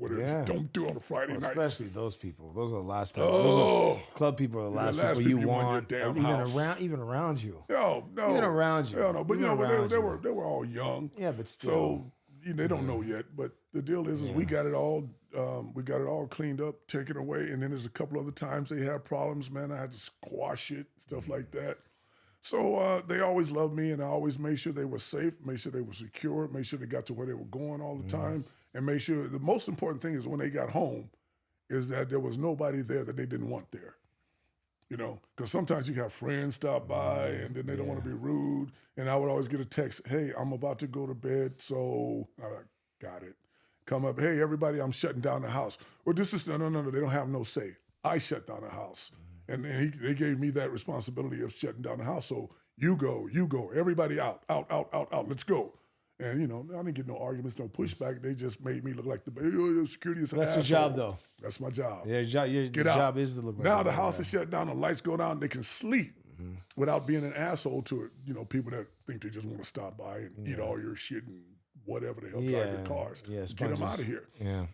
So I did them for quite a while. And then when Mohammed bin Salman became crown prince, he was up on top of Coldwater. It's a massive estate up there. It's like $295 million. It's a vineyard, actually. And it's got a super huge, it looks like about 8 mansions strung together. It's like a big ass, it's beautiful. But he always gets that and he likes that. And we had to secure that too. And now when I was securing that, I don't know if I told you that story, there was LAPD, Department of State, FBI, SWAT, sheriff, all had a contingent up there. Yeah. And I was the one that they all asked, like, so where's everything? Because I had been there before. And I had to show everybody where everything was, this, that, and the other. And every day they had shifts that would change. And I was in charge of letting them in. Yeah. But the Royal Guard never didn't recognize SWAT, didn't recognize any of the cops. They was like, no, you can't come. I said, no. Police. He's good. Police. I'm trying to say as best I can. No, he is like you over here. He goes everywhere in the world he wants to go.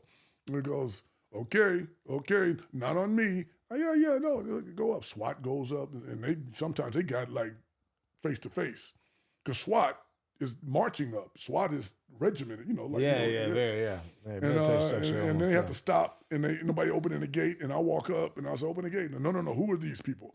And I was like, this is SWAT. And then all the Eddies, everybody stops, and he's like, no, you can't go to that. And SWAT said, look, we got a job to do. We were here the other day. I don't know who did, because they changed in and out their guys. And then one time, somebody, no, you're not going up. I don't care who you are. And SWAT was like, I'll go where the hell I want to go. I was like, here we go. So SWAT, and they were about to, and I broke it up, and I just open the gate now, push him back, SWAT, go for it. And I explained to him later, because they don't understand.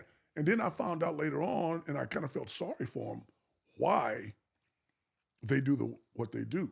Because if they make one mistake, if they get in trouble, they really get in trouble. Oh, yeah. I'm talking about, they get in trouble. I'm like, whoa, are you kidding me? He said, yeah, man, the families are over there and everything. Like, you don't mess up to something that's going to affect the soon-to-be king. I said, oh, that's why they say no to everything. You can't get in trouble. You just say no all the time. Yeah. Especially if they don't recognize these groups of people. Right. And I said, I'm in charge. This is what's going to happen. Right. Stand down. That's I got crazy. all of this. Yeah. So I did that for a while. Saudis were great. They always tipped out at the end of their stay, gave you a lot of money. Then I went from that. I was over Supreme for a minute, just making sure that they cleaned up that mess on that sidewalk over there, because they had people selling spots And then if the security come down and say, hey, you want to get up front, it's going to cost you $5. You know, them they about to spend 10 G's in there. Here's $5 where I'll put you up third from the front. All right, cool. And you put him up third from the front. Well, fourth from the front, if he got any balls, say, hey, man, And he's like, no, hey, he's here. Don't worry about it. He's here. No, he ain't here in front of me. Now you got to fight. That whole place was a mess for a while until they started saying that you have to sign up by Twitter, and then you can only come at a certain time. These many people, whoever we said, this is your time, from 9 to 10. If you ain't got here by 9 to 10, if you ain't got your stuff by 9 to 10, you ain't coming in, because 10 to 11 is coming. So we had that all set up, and that worked out well. And then I went from there to, we did a party one night at Dan Bilzerian's. Oh, I'm curious about this story. Yeah. Ooh. Yeah. The first party we did there was just a free-for-all. People were everywhere. They were all messed up and everything, but it was a bunch of women there. It was a hell of a damn party. And we made sure, with a party like that, just make sure nobody dies. That's the only thing I said. Talking about that crazy. This shit is crazy. Everybody's everywhere. Glasses being dropped over. People taking shit off. I said, just make sure nobody dies, man. Get them all out of here as soon as we can. So it went off. Then they asked me, what would you do? And I said, number one, if you're going to have guards, especially, in LA, anybody can be a guard. I said, if you want guards and you want the numbers that y'all want, you're not going to get every guard that's going to be registered. So first thing I told them, I said, get petty cash box. Pay the guys at the end of the night. Me, my check is always coming. Pay the guys that you just picked up to help out at the end of the night. That's where you'll always have their respect, and you'll have their ear next time you call. Right. They said, okay, that's good. We need some kind of vetting system for the women, a funnel over here for them, and a separate funnel for the men. He said, why is that? I said, because sometimes you get people in here that put shit in their woman's purse, man, but hey, man, that's my girl, man, dog. And he's like, okay, I respect that or whatever. Put her ass over here by herself. You can go through everything she got. Put his ass over here. You can search all his ass, whatever the fuck. It ain't close. It ain't nobody saying nothing. Right. So we get all that done. Okay, then what else? We just implemented the parties in more of a streamlined way, and we turned away people that didn't want to cooperate right away. Yeah. So the people in the line will see that, and then, that was it. Yeah. So get in line real quick. Yeah, get in line. Get in line. Get in line to get in line. Better get in line if you're gonna get in line. Yeah. So that we got that all fixed up, because he was like, we need somebody here permanently. And he asked for me. Wow. Yeah, we need somebody here permanently. Because the company, Salient, shout out to Salient, the company owner was a friend of his in Vegas, and the company owner was actually one of my friends who told me, now y'all look like couples. Yeah. So he was my friend, and he was a friend of Dan's, and Dan needed security, so he got him. And then once we did that first party, they saw me, and they was like, he can run it. So it was a 2-man team per shift. And we just made sure that everything ran smooth, ran right. And I can honestly say that was one of the craziest times in my security life, man. Really? Yeah, because look, man, for whatever they say about the dude, he's another dude that was real nice. I think sometimes What about Dan? Yeah, Dan Bilzerian. He's real nice. I think he's misunderstood a lot of the times, because he's not a conversationalist. He won't sit around and chop it up with somebody he doesn't know. Yeah. But at the same time, it seems like put off, I guess you would kind of say. He can see guarded. Maybe he's guarded. He can be put off. Yeah, quiet. When you like direction. Yeah, like what we were just talking about. Yeah, yeah. Because sometimes people mistake that from him as being arrogant or whatever. I said, well, when you're making $20 million deals, anybody got to stand around and talk about the weather with your ass, and you don't even know him. Right. So you're mad because he won't stop and just chit-chat with you, and his shit always going on in his head. Yeah. He's up at 3 a.m. talking to whatever the Chinese stock market is, I forget. So he's dealing with this shit, and you want him to stop and talk to you about coffee mugs or some shit? Oh, he's not that guy. Yeah. Okay, but he's a nice guy. So, but his whole thing was he had tons of beautiful women there all the time. They'd come in from all over the world, and I was the one that would check them in. You check as soon as they show up. Yeah. The first thing they're gonna do, you come right to my office, put your luggage here, come right to the office. They come in, and you're gonna sign a non-disclosure agreement. We're gonna take your picture. He did the NDA immediately. Dang. Immediately. Hey, at least he's smart about it. Oh, Jeez. dude, I can tell you sometimes. I'm going to tell you another story, too. So they would all sign the NDA, non-disclosure, click it, take a picture. This is you. It goes right to your email. Once you hit your email, accept it. We know that you're in agreement with all of this, number one. You signed it, you took the picture, you accepted it in your email. Wow. Okay, so now we got a picture of everybody, every woman who's ever come into that house. And then I give them my story. I said, at any time you get into this house, this has never happened, but if so, anybody makes you feel uncomfortable, you come to me. I'm in charge of all of that. I don't care who it is. You're safe because I'm here. You understand that? Yes, sir. Okay. I never wanted anything to do with any of them. I never touched any of them. I wanted them all to look at me like a big brother and a confidant, because if you feel that there's somebody down there who ain't interested in you, but he's an authority figure, you're going to run to him when things go wrong. And this is how we can figure out what's good and what's bad if you're going to run a house like that. I never had anybody come down there. I never. Once I gave him the speech, and every guy in there knew I wasn't playing about them girls. Right. Don't be in here fucking off. They're not your girls. I told my guards, if you walk a girl to her car, she's parked somewhere, you're fired. If you fucking get a girl's phone number or some shit like that, you give her yours, you're fired. Yeah. All of that shit. They're not your girls. They're here for a specific reason. Number one, the reason was most of them were like influencers or wannabe influencers. Mm-hmm. Their background noise for a lot of pictures that he's doing and he's taking, which makes it look really great. Mm-hmm. And then, of course, they're all there for Dan. They ain't here for your goddamn $40 an hour motherfucker. Right. They're here for goddamn Dan. Yeah. And especially when the sun comes up, because most of them came at night. So when the sun comes up in Bel Air, you're looking at a golf course. You're looking at, he's like, where the fuck? This is La La Land. Yeah, you in LA now, baby. Yeah. You're in Bel Air. Yeah. You know, so they all were like, oh, wow, this is, because some of them coming from places like, ain't never got nothing like this. Yeah. But they were beautiful, and, Dan fly them in. Yeah. And sooner or later, they'd be all eyes on Dan. Yeah. That's what they're there for. They're not for nobody else. So, and it would, when we had parties, man, we'd have thousands and thousands of women and just a couple hundred guys at the most. Wow. Yeah. That many? That's what he wanted, and that's what we made sure happened. We clicking the guys, click. We up to 93 guys, man. And there's 2 Lakers in line. Get the 2 Lakers, shut it down. Wow. Hey, boom. Hey, boom. Big ass JaVale McGee, come on in.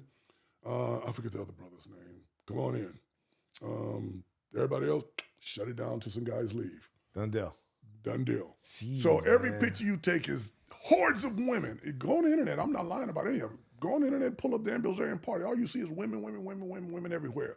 The guys you will see be like DJ Marshmello.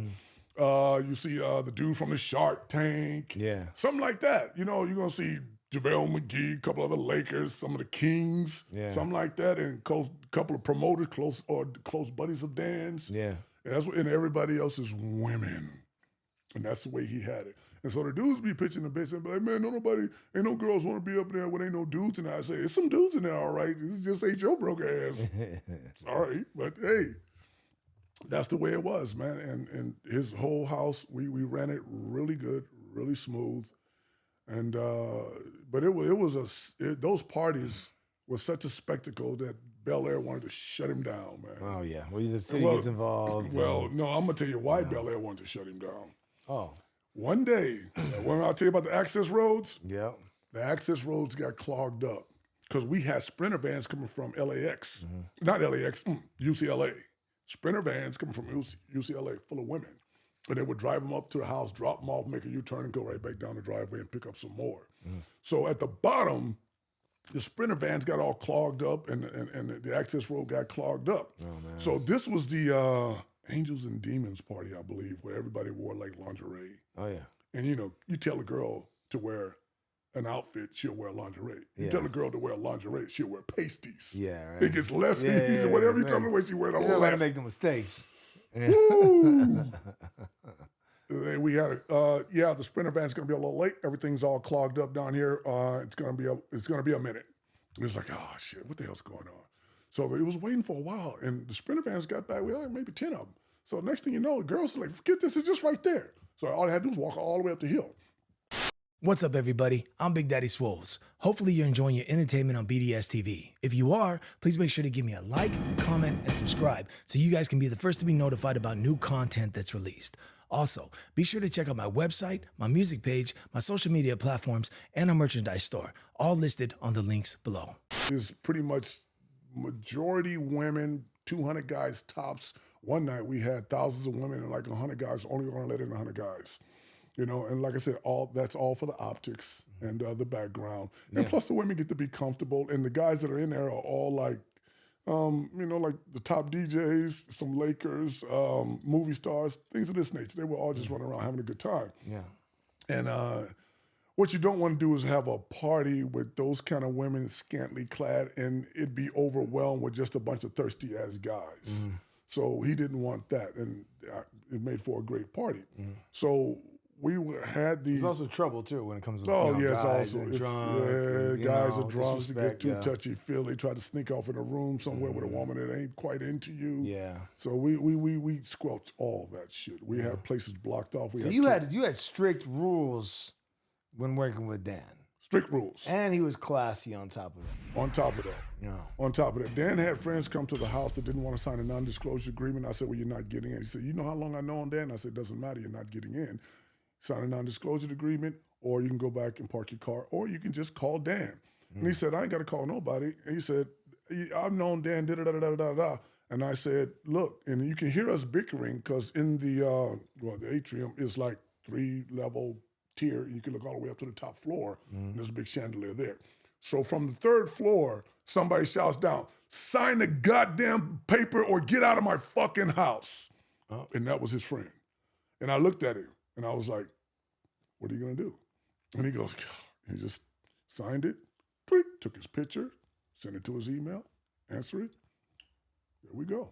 You can go in and do what you want to now. Oh, damn. Yeah, but the reason I'm sure, and I don't know this for a fact, but I've only heard it, but I can't say it's fact, is that when you get sued enough times, you start to understand that people sometimes don't see you, they see what they see your money, what you have. That's true. So you don't take any chances. And if you're his true friend, what is it for me to sign something? Yeah, it ain't nothing. It's 2 seconds. He's my boy. I'm going to do it every time I come here because I know what he's been through. Yeah, well, if you don't want to sign it, why not? Yeah, well, you even talking about that Kevin Hart situation. That Best friends from day one. Him and that dude was real tight together. And that dude set him up, put the girl in a room, put a little camera somewhere. Next thing you know, he's trying to exploit Kevin through a third party, I believe, for like $17 million or some shit like that. Yeah. And this is a dude that's with him all over Hollywood that everybody's seen, man. It was like, are you kidding me, man? Right. So when you get to a certain level in life, you got to be careful. You just got to be careful. You got to be, some people, like you said, are going to fall off. Some are going to start turning their back against you. It's just the perils of navigating success. No matter what you're in, you're going to have somebody who's not going to be happy for you or going to try to get what you got for themselves without fucking going out and doing their own thing. Yeah. That's just the way sometimes your crew will manifest itself. Now, you got some that are going to be there from day one. Yeah. You know, like, if we can talk about LeBron James's boys, you're like, you don't get money. You don't get you get education. You get hooked up. You get a spot. You get to learn how to make money. Yeah. Yeah. That's what you do. Teach them how to fish. Yeah, you teach them how to fish. So that's what you got to do if you got that kind of trajectory and you're getting that kind of money and you got your boys with you. This is what you do. Like the what's his name? Jaw situation. The ball player. Shoot, I can't think of his name. Plays for the Memphis Grizzlies. Yeah, well, anyway. Strip club, brandishing a gun, Instagram Live. Oh, wow. Sponsors start dropping you right away, here, there, and the other. Alcohol gets a hold of you, man. It's totally different action. Huh? You start acting totally different when you get those drugs. Well, he's got a $200 million contract. Oh, my God. So, he's living out his fantasy kind of through his boys. And they're living out their life through him because he's the one footing the whole bill. And you want to see them happy, but the way they don't even protect him. They should have been looking out for him. Yes. That's the problem with having yes men around you. Like, I mean, I'm sorry, man, no matter how big of a celebrity you are, or how much money you got, like, you and I are pretty much, we're the guys that will tell you. Oh, yeah. That ain't going to happen, bro. You're out of pocket. Nah, it's been some times I've been with some of my friends, man. I'm like, sit down. You'll fight me first. Sit down. Yeah. Because there's no consequences to fight me. If you get over there and it's all on TV and stuff like that, and you roll around with the wrong shit going on, it can stop your trajectory. And my boy always tells me all the time, do not let any of the bullshit interrupt your life. Yeah. Because it can. Yeah. It really can. You like can this go down dude, that rabbit hole. Yeah, John Morant, is it? Anyway, lost. Coca-Cola had a sponsorship with him for one of those energy drinks. Lost that, and I think he lost something else.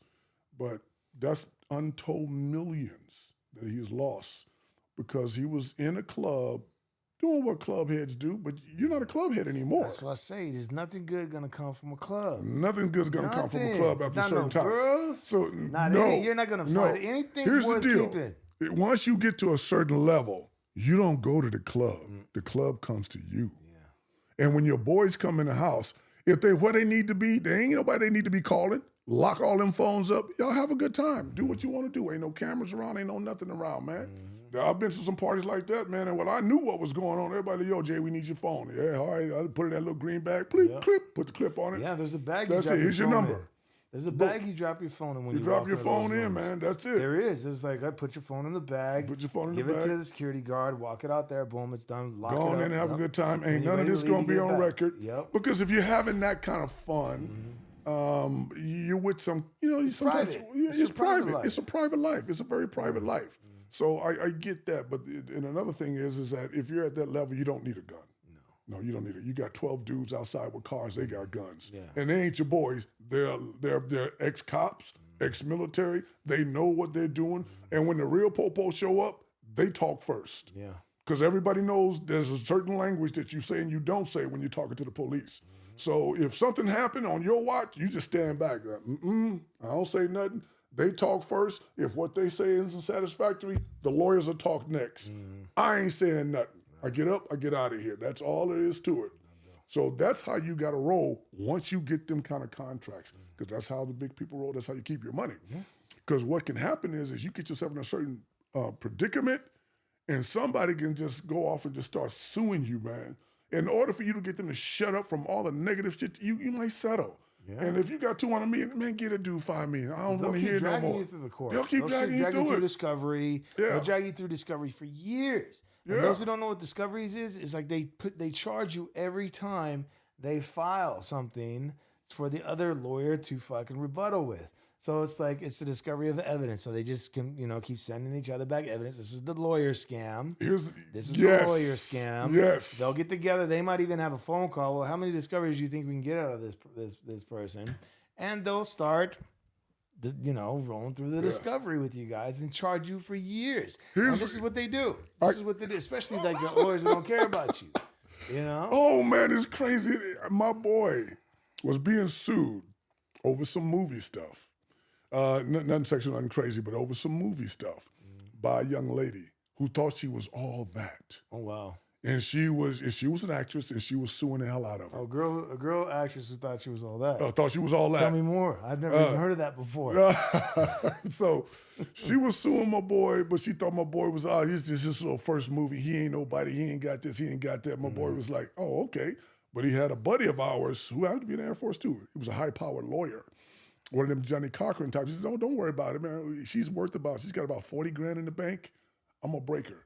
Yeah, He's like, how you doing that? One at a time. Yeah. Boom. The lawyer said, well, he's going to, for me to do this, it's going to cost.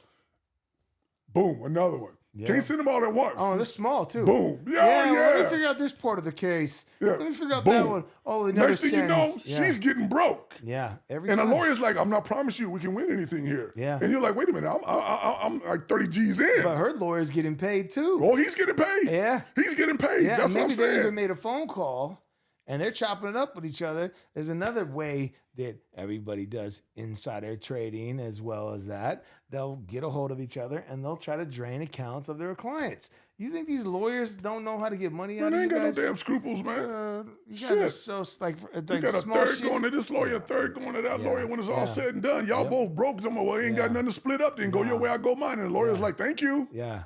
Exactly. And that's why you got insurance in your LLCs. You make sure you're not suable for, you're insured. It goes direct to LLCs. They come after your LLC. You go ahead and you liquidate the company, open up another LLC, and transfer all your assets into the other company. Get it all over there, get it to a trust, get it to somebody else's name. Look, so they can't even touch it. I make $1 a day. Exactly. What do you want to do? Right? Boom. So what do you want to do? A lot of people don't know a lot of these things, and it's kind of sad, but at the same time, it's like this is the harsh reality, and this is like the things that I've had to learn moving forward in life, trying to figure out how I can maneuver through the system without being fucked with so much, So a lot of times you have to be able to like kind of out-angle these people, especially on the way up, man. On the way up, man. The people on top don't want to see you grow either. Well, some of these people on the top really don't want to see. If you're coming for a piece of their pie, they or definitely, or attention. Or attention. Well, that's a piece of their pie because, look, when you're in the entertainment business, there's only so much attention out there, and you got to get your piece of the pie. I want all these people to pay attention to me. Yeah. It's like, nah, they like him, so we're going to use him for that movie, so next time I got to get a bigger piece of the pie, I get his piece of the pie. So then they'll say, well, we like Jaye Razor because he has a bigger piece of the pie, or the eyes, or the attention. So it's kind of how it works in this business, man. Everybody's looking to get their portion of airplay. Yeah.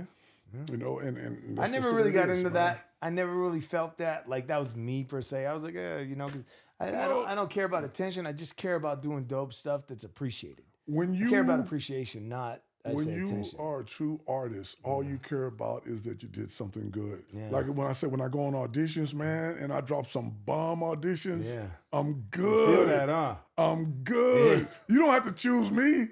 I know everybody stood up and clapped. Yeah. Dude, shit. My first time that happened was the movie had Tyrese in it. It had there were a bunch of guys speeding around they were all in jail, but they were racing.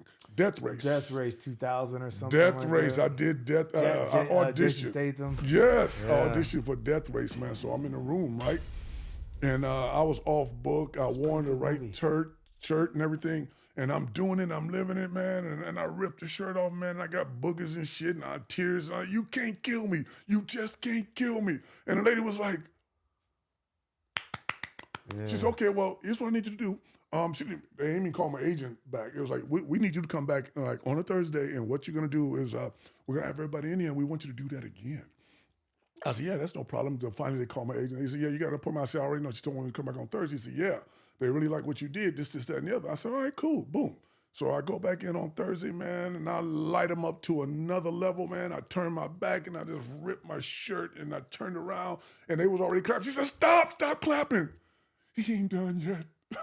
So I got to finish the whole thing, man. And it was like, great.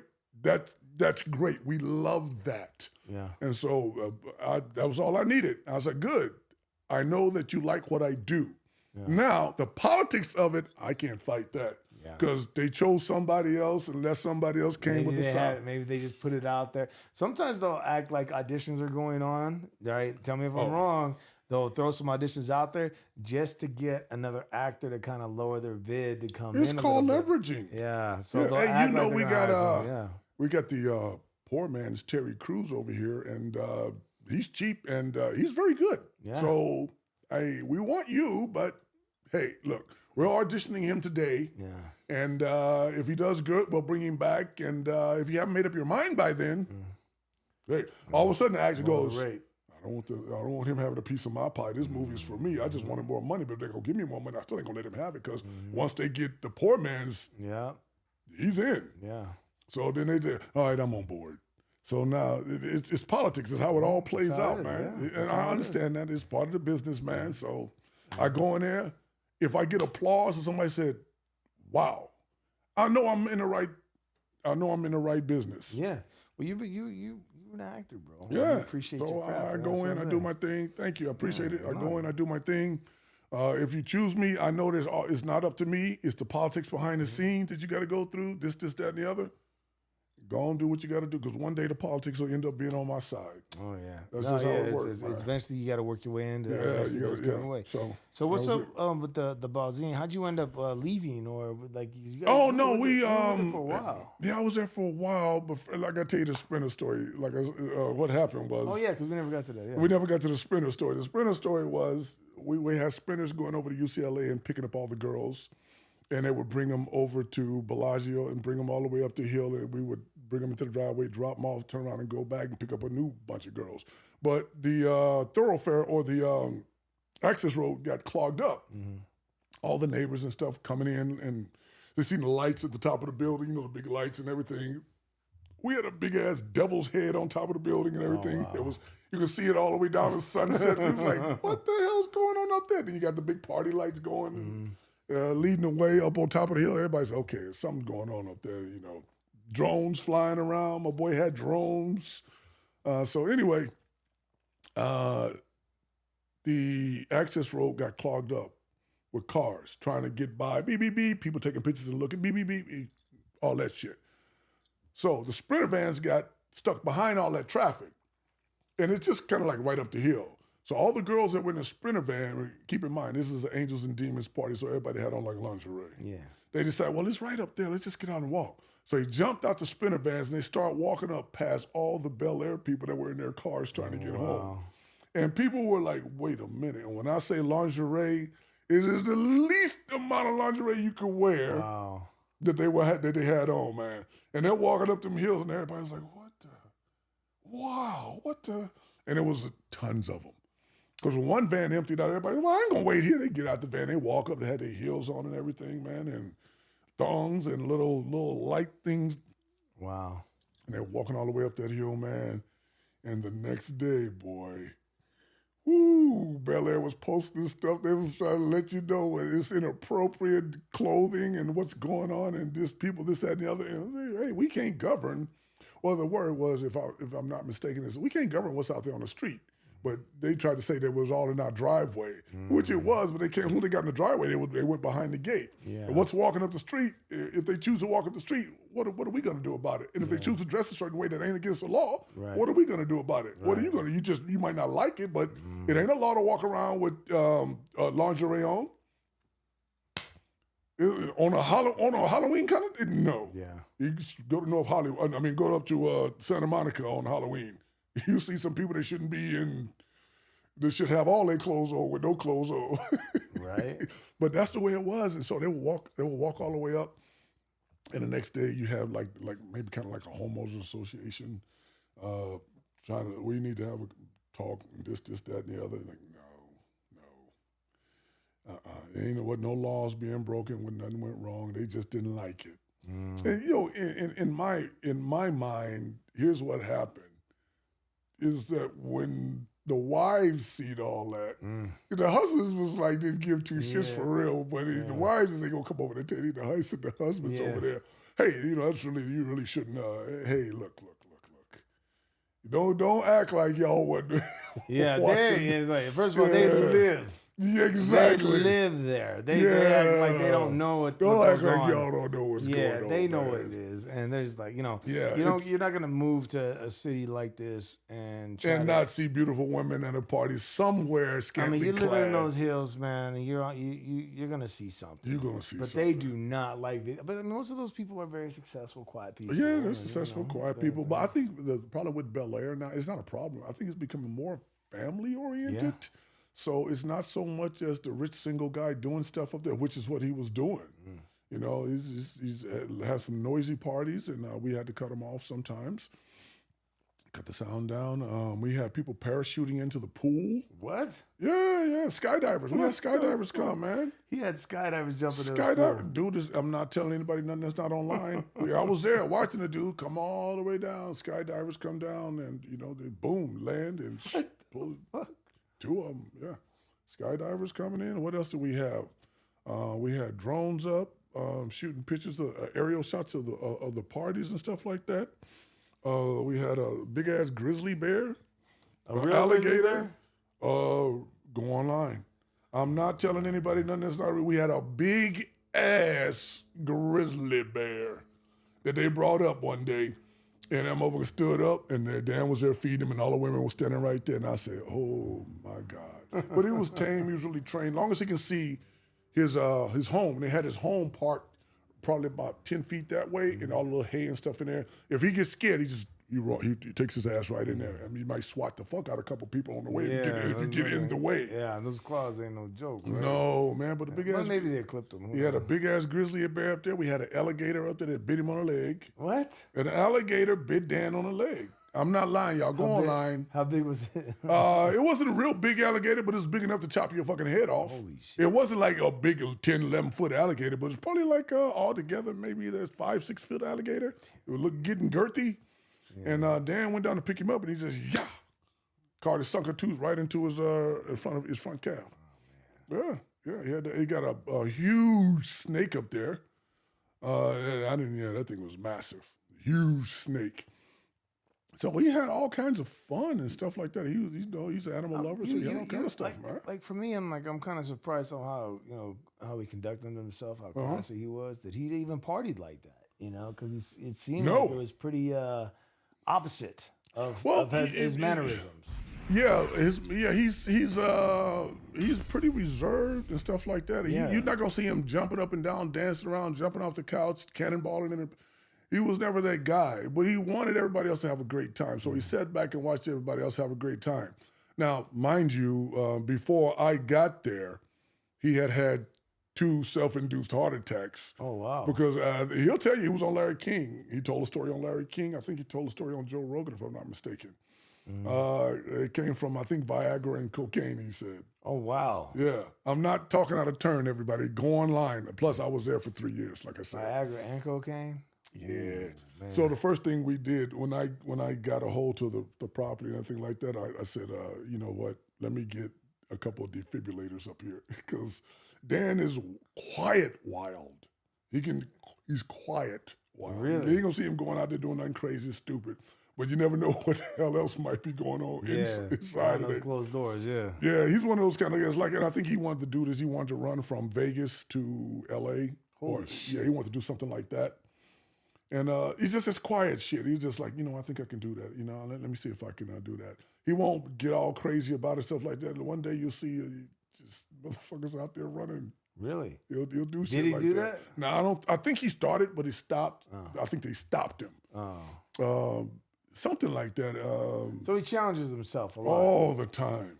Yeah, because there was all the time. I noticed there was this Marine out there, this old school Marine doing YouTube videos, and he said that Dan wasn't real about the Navy SEAL thing or something along those lines. And me and you had a conversation, and you said that Dan was 100%. 100%. Because I'm a Marine, so I was in there. We're both military. You were close to him, so he was 100% real about it, and I can tell you why. Because we had Navy SEALs that would drop by the house all the time and talk to him. They ain't gonna hang out with you if you ain't real. So legit Navy SEALs. Legit Navy coming SEALs to the house, by the house, hanging out, because that's a guy that did real. He did, out in his. Once you get out of the military, you really want to do something. Yeah. And that's a guy that's doing a lot of something. Yeah. So they all come by the house every now and then and shake his hand and talk to him and stuff like that. Hang out. Real deal Navy SEAL dudes said no. He went through it. He didn't get to ring the bell or nothing like that. But at the same time, I think he logged more hours as a bud than anybody because he went through it twice, almost all the way through the end until he kept messing up his legs. It's almost harder than doing it once. It is harder than doing it once because when you get to you might just we could probably call him one time.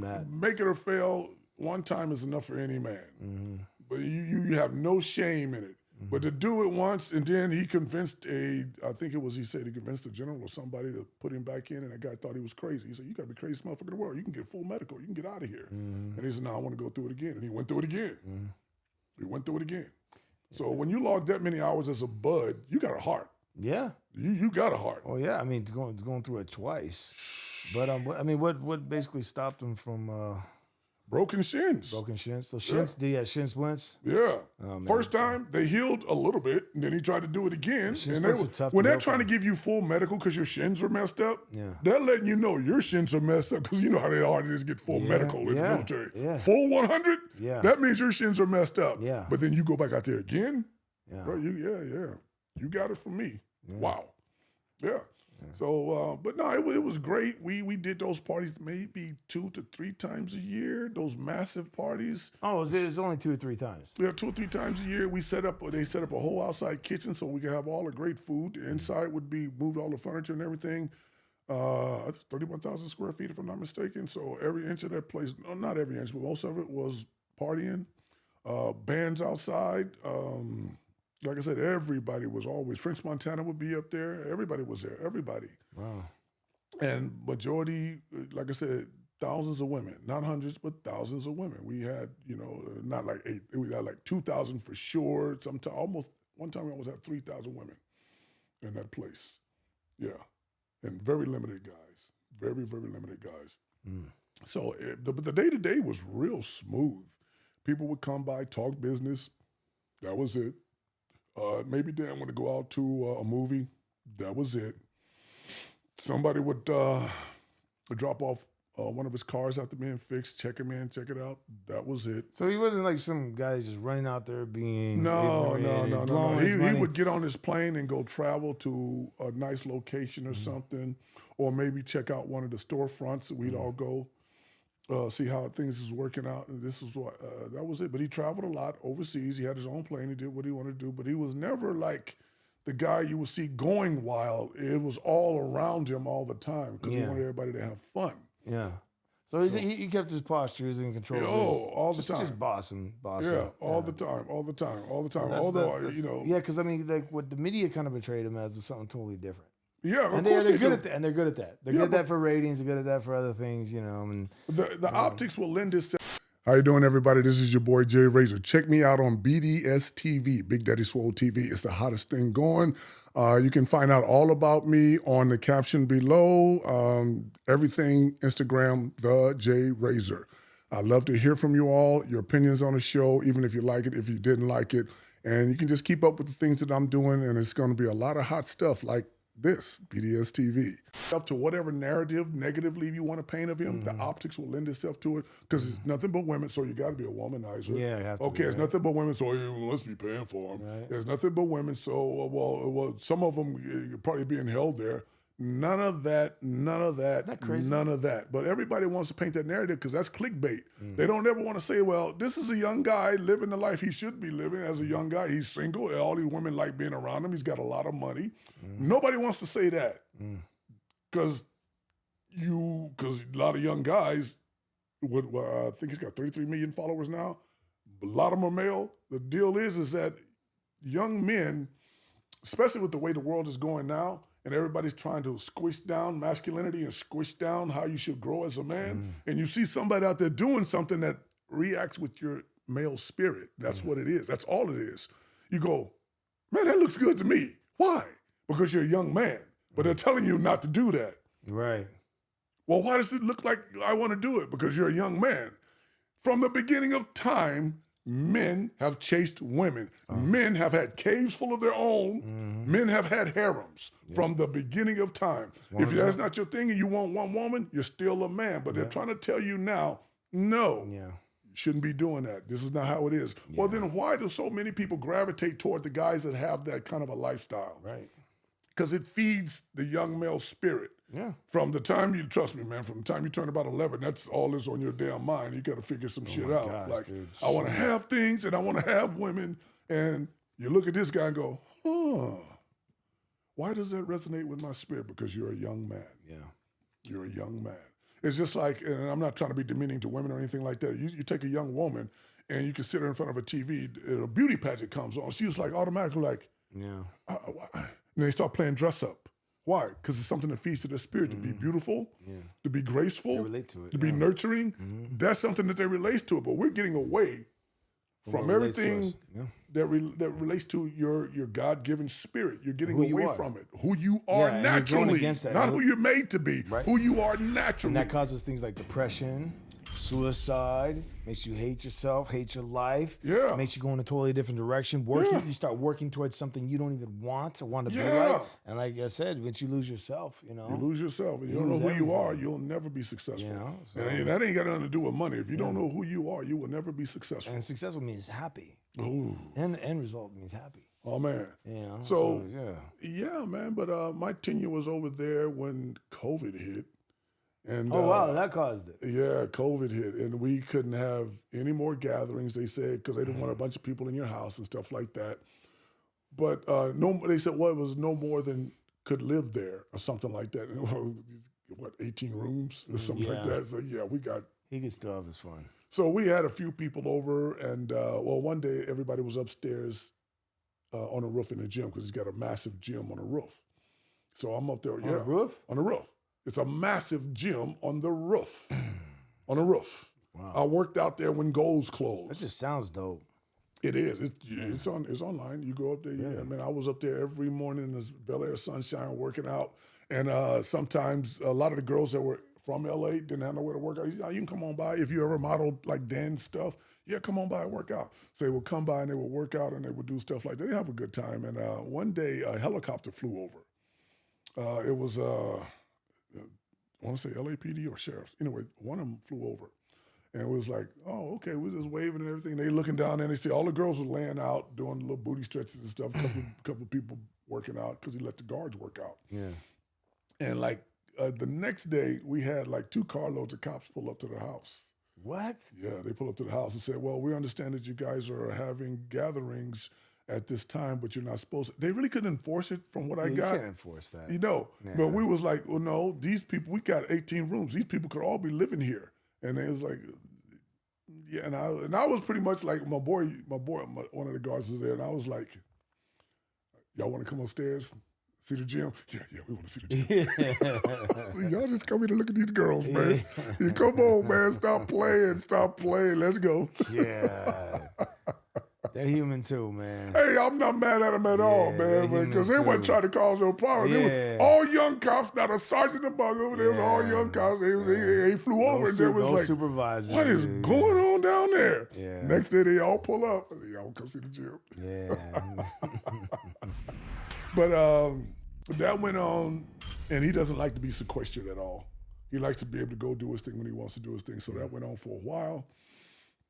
And then one day he was like, I'm out of here. I think he went to Turks and Caicos, and he left the house, and it was just me and the guards, and I think a couple of chefs were there, and that is it. So the house was closed down for a long time, and then they end up doing a real estate deal or selling it or something or getting out from one of the, I don't know what it was, but he ended up staying in Turks and Caicos for a minute. Wow. Yeah, because it wasn't closed down over there. Really? And then when he came back, he didn't come to LA. He just went on back to his compound in Vegas, which is way bigger than the one he has in LA. Oh, wow.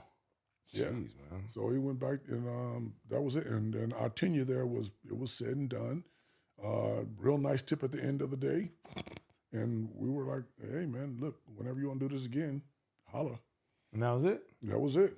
And then now, you hear BDS TV, man. What's up? I'm a BDS TV. I am moving up in the world. Shit. BDS TV. Look, I can sit and talk all day. Man, you're not lying. About this. I think it's almost natural feeling for you to come on and be a co-host soon, man, and indulge in some of this. Because I think, honestly, man, like I don't think I've ever been able to talk to anyone like this in my whole life. It's just because, hey, look, man, like I said, I got a hell of a memory. I got a big mouth, and I don't mind talking positive things. Sometimes you can hit on negative things, but how to make them positive. Yeah. But everybody's always going through something, man. Everybody's got a story to tell, man.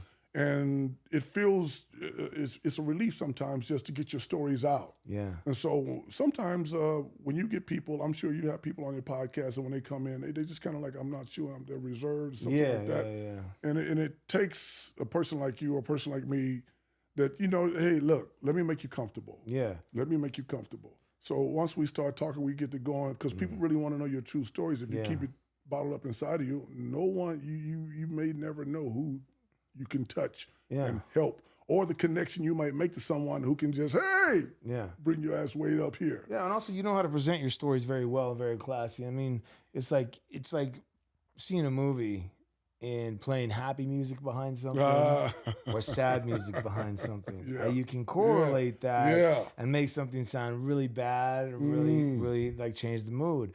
You know, that's the same way how you everybody knows the old dun dun dun. Yeah. So then that's when people pay attention to something about to happen. Yeah, right. So we're naturally inclined to hear things how we want to hear them. So, but I think you do a very excellent job at presenting, real life situations and stories about people, not just yourself, but about other people as well. So my hat's off to you as well. Because what you even just said about Dan, it honestly makes me think about him a whole lot differently. I honestly just, I shouldn't say I didn't really pay too much attention of it, but what I knew of it, it totally paints a whole different picture of who the man is. No, I was privileged to know it. He seems classy. He seems he's a guy that, I was privileged to be there, know it, and just kind of watch him. He's one of those guys that he's always very in tune, always very focused. And like I said, sometimes people can mistake that for an arrogance or a conceit. But if you're constantly, but you got to remember, and you're going to be in this position one day, it's not only you. The bigger your business grows, the bigger BDS gets, BDS TV, the bigger it gets, the more miles you're going to end up feeding. Yeah. So now when you're running around, let's say you can have like 10 employees behind you. Okay, all of a sudden it stops being you because they're kids. Yeah. Their living situations. Some of them are going through a divorce, and sometimes what you pay them is all they got.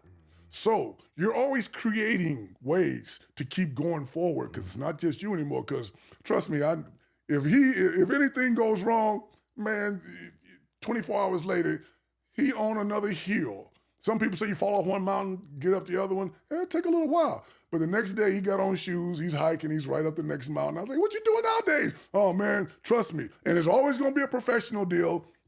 And you're gonna be like, how the hell did he get started so fast? Because I'm watching him do his music, he's still doing his music. Now I'm sitting in the middle of his podcast. Wait, what? Oh man. But that's how it goes. I appreciate you, brother. Once you get up that ladder, you're gonna look behind you and it's a trail of people that gotta follow you. You're their livelihood. Yeah. So you start to get more and more focused. How can I give them bonuses? How can I keep my people getting paid? They've been here from day one. And it's not like they just your boys and they fuck with you. Yeah. These are people that are eating off you because they're doing the lights, they're doing the computers, they're doing the editing, they're doing the travel, they're packing up your stuff, moving it. Somebody's driving a trailer here, there, and the other. Things then got big. Somebody then went in because they're going to interview you. You're going to go somewhere and they're going to interview you. So you got to get a pre-guy who comes in like, he don't want this, he don't want that. Don't ask about this, don't ask about that. Y'all all been warned, and we need some blue strawberries and some goddamn green goddamn M&Ms. Yeah. So that's what we wanted. And a beer and a cigar. And a beer and a cigar. And it's got to be this style. So go. Yeah. So these people are going to be like a Dan, even like a Dave. They depend on, because you're not a businessman, you're a business man. Yeah. And that's it. So that portrays to anyone who's growing a business. Yeah, it's anyone who's growing. You even. Yeah, you're even about me. to grow too, man. Well, once stuff happened for me, dude, bro, I'm doing good. I'm doing good. Yeah. I'm doing single man good. Yeah. But when you get to a certain point, like even The Rock, you get to man, he's got a host of people. Yeah. And what's that? The new XFL now? Mm-hmm. All them dudes is eating off him.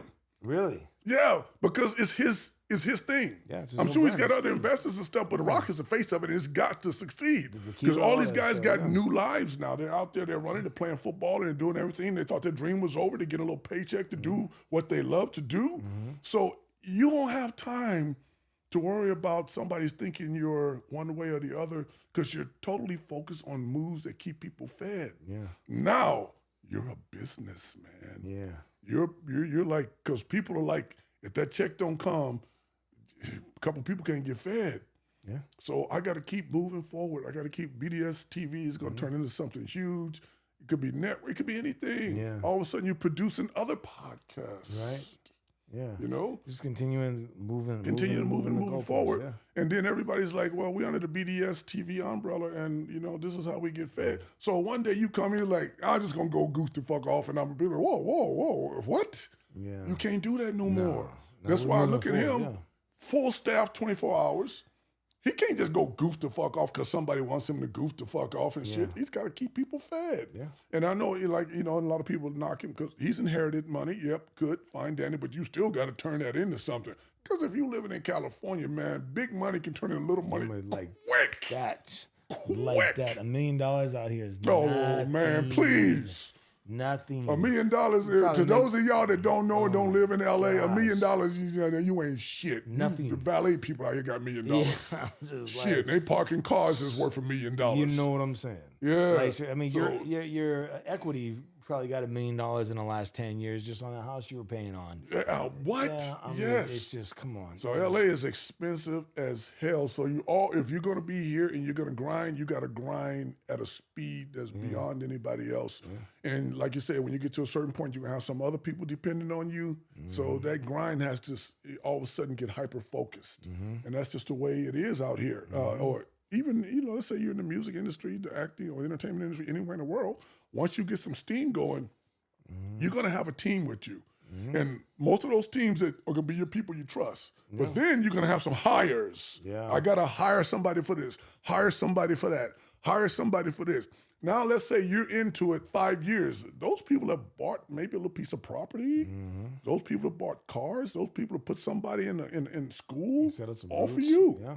So do you all of a sudden say, I don't want to do this shit no more? Or you want to start fucking off and being goofy? No, you got to stay focused now even more so than ever because not only do your trajectory depend on what you do, others' trajectory depend on what you do. Yeah. So that's how when we get to a certain point in life and you start getting people that are coming around that you've hired and even your people that you've put to work that are your boys and shit, you definitely got to even get more focused. And when you walk into a place, I always say this, when you walk into a room, everybody know who the motherfucker is in the room and everybody know who the motherfucker is that's coming. Yeah. It's always those two. Yeah. There's always those two in every room. And when I go in and acting, you know who the motherfucker is because he's over there when he's getting the makeup and they're doing everything and just sitting back. Oh, that's so-and-so. That's the motherfucker. But everybody know who the motherfucker is that's coming too. Yep. Everybody know who they. Oh shit, that's Jaye Razor. Yeah. Look at that motherfucker. Oh, okay. We know. Yeah. All right. Well, yeah, I heard of him. Yep. So you know who the motherfucker is, and you know who the motherfucker is coming. In every room you walk into, man.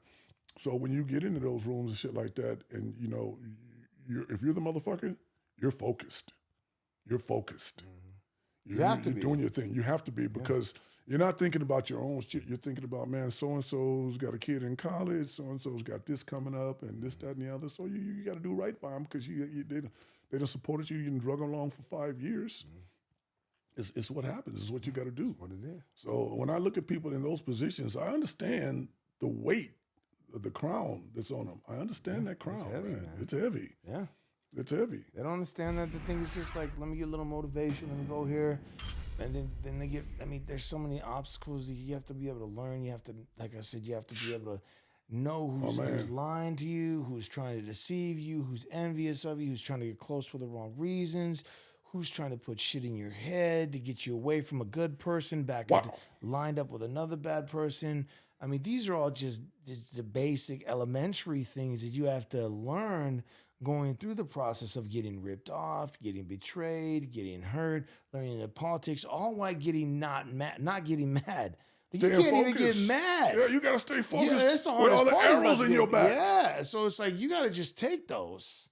You just got to take those. So, that's just something that's just, it's part of the game. And, we're going to preach it all day long. And man, trust me, man. When I first got out of here, man, I remember I went to my first audition, right?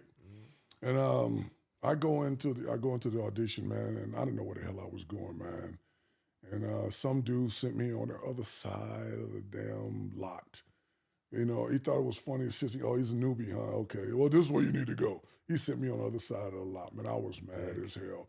When I came back, because they was like, no, you were where you were supposed to be. You just got to go upstairs. So when I come back, now we got more people that's in there, because I was one of the first ones. There's more people that were in there.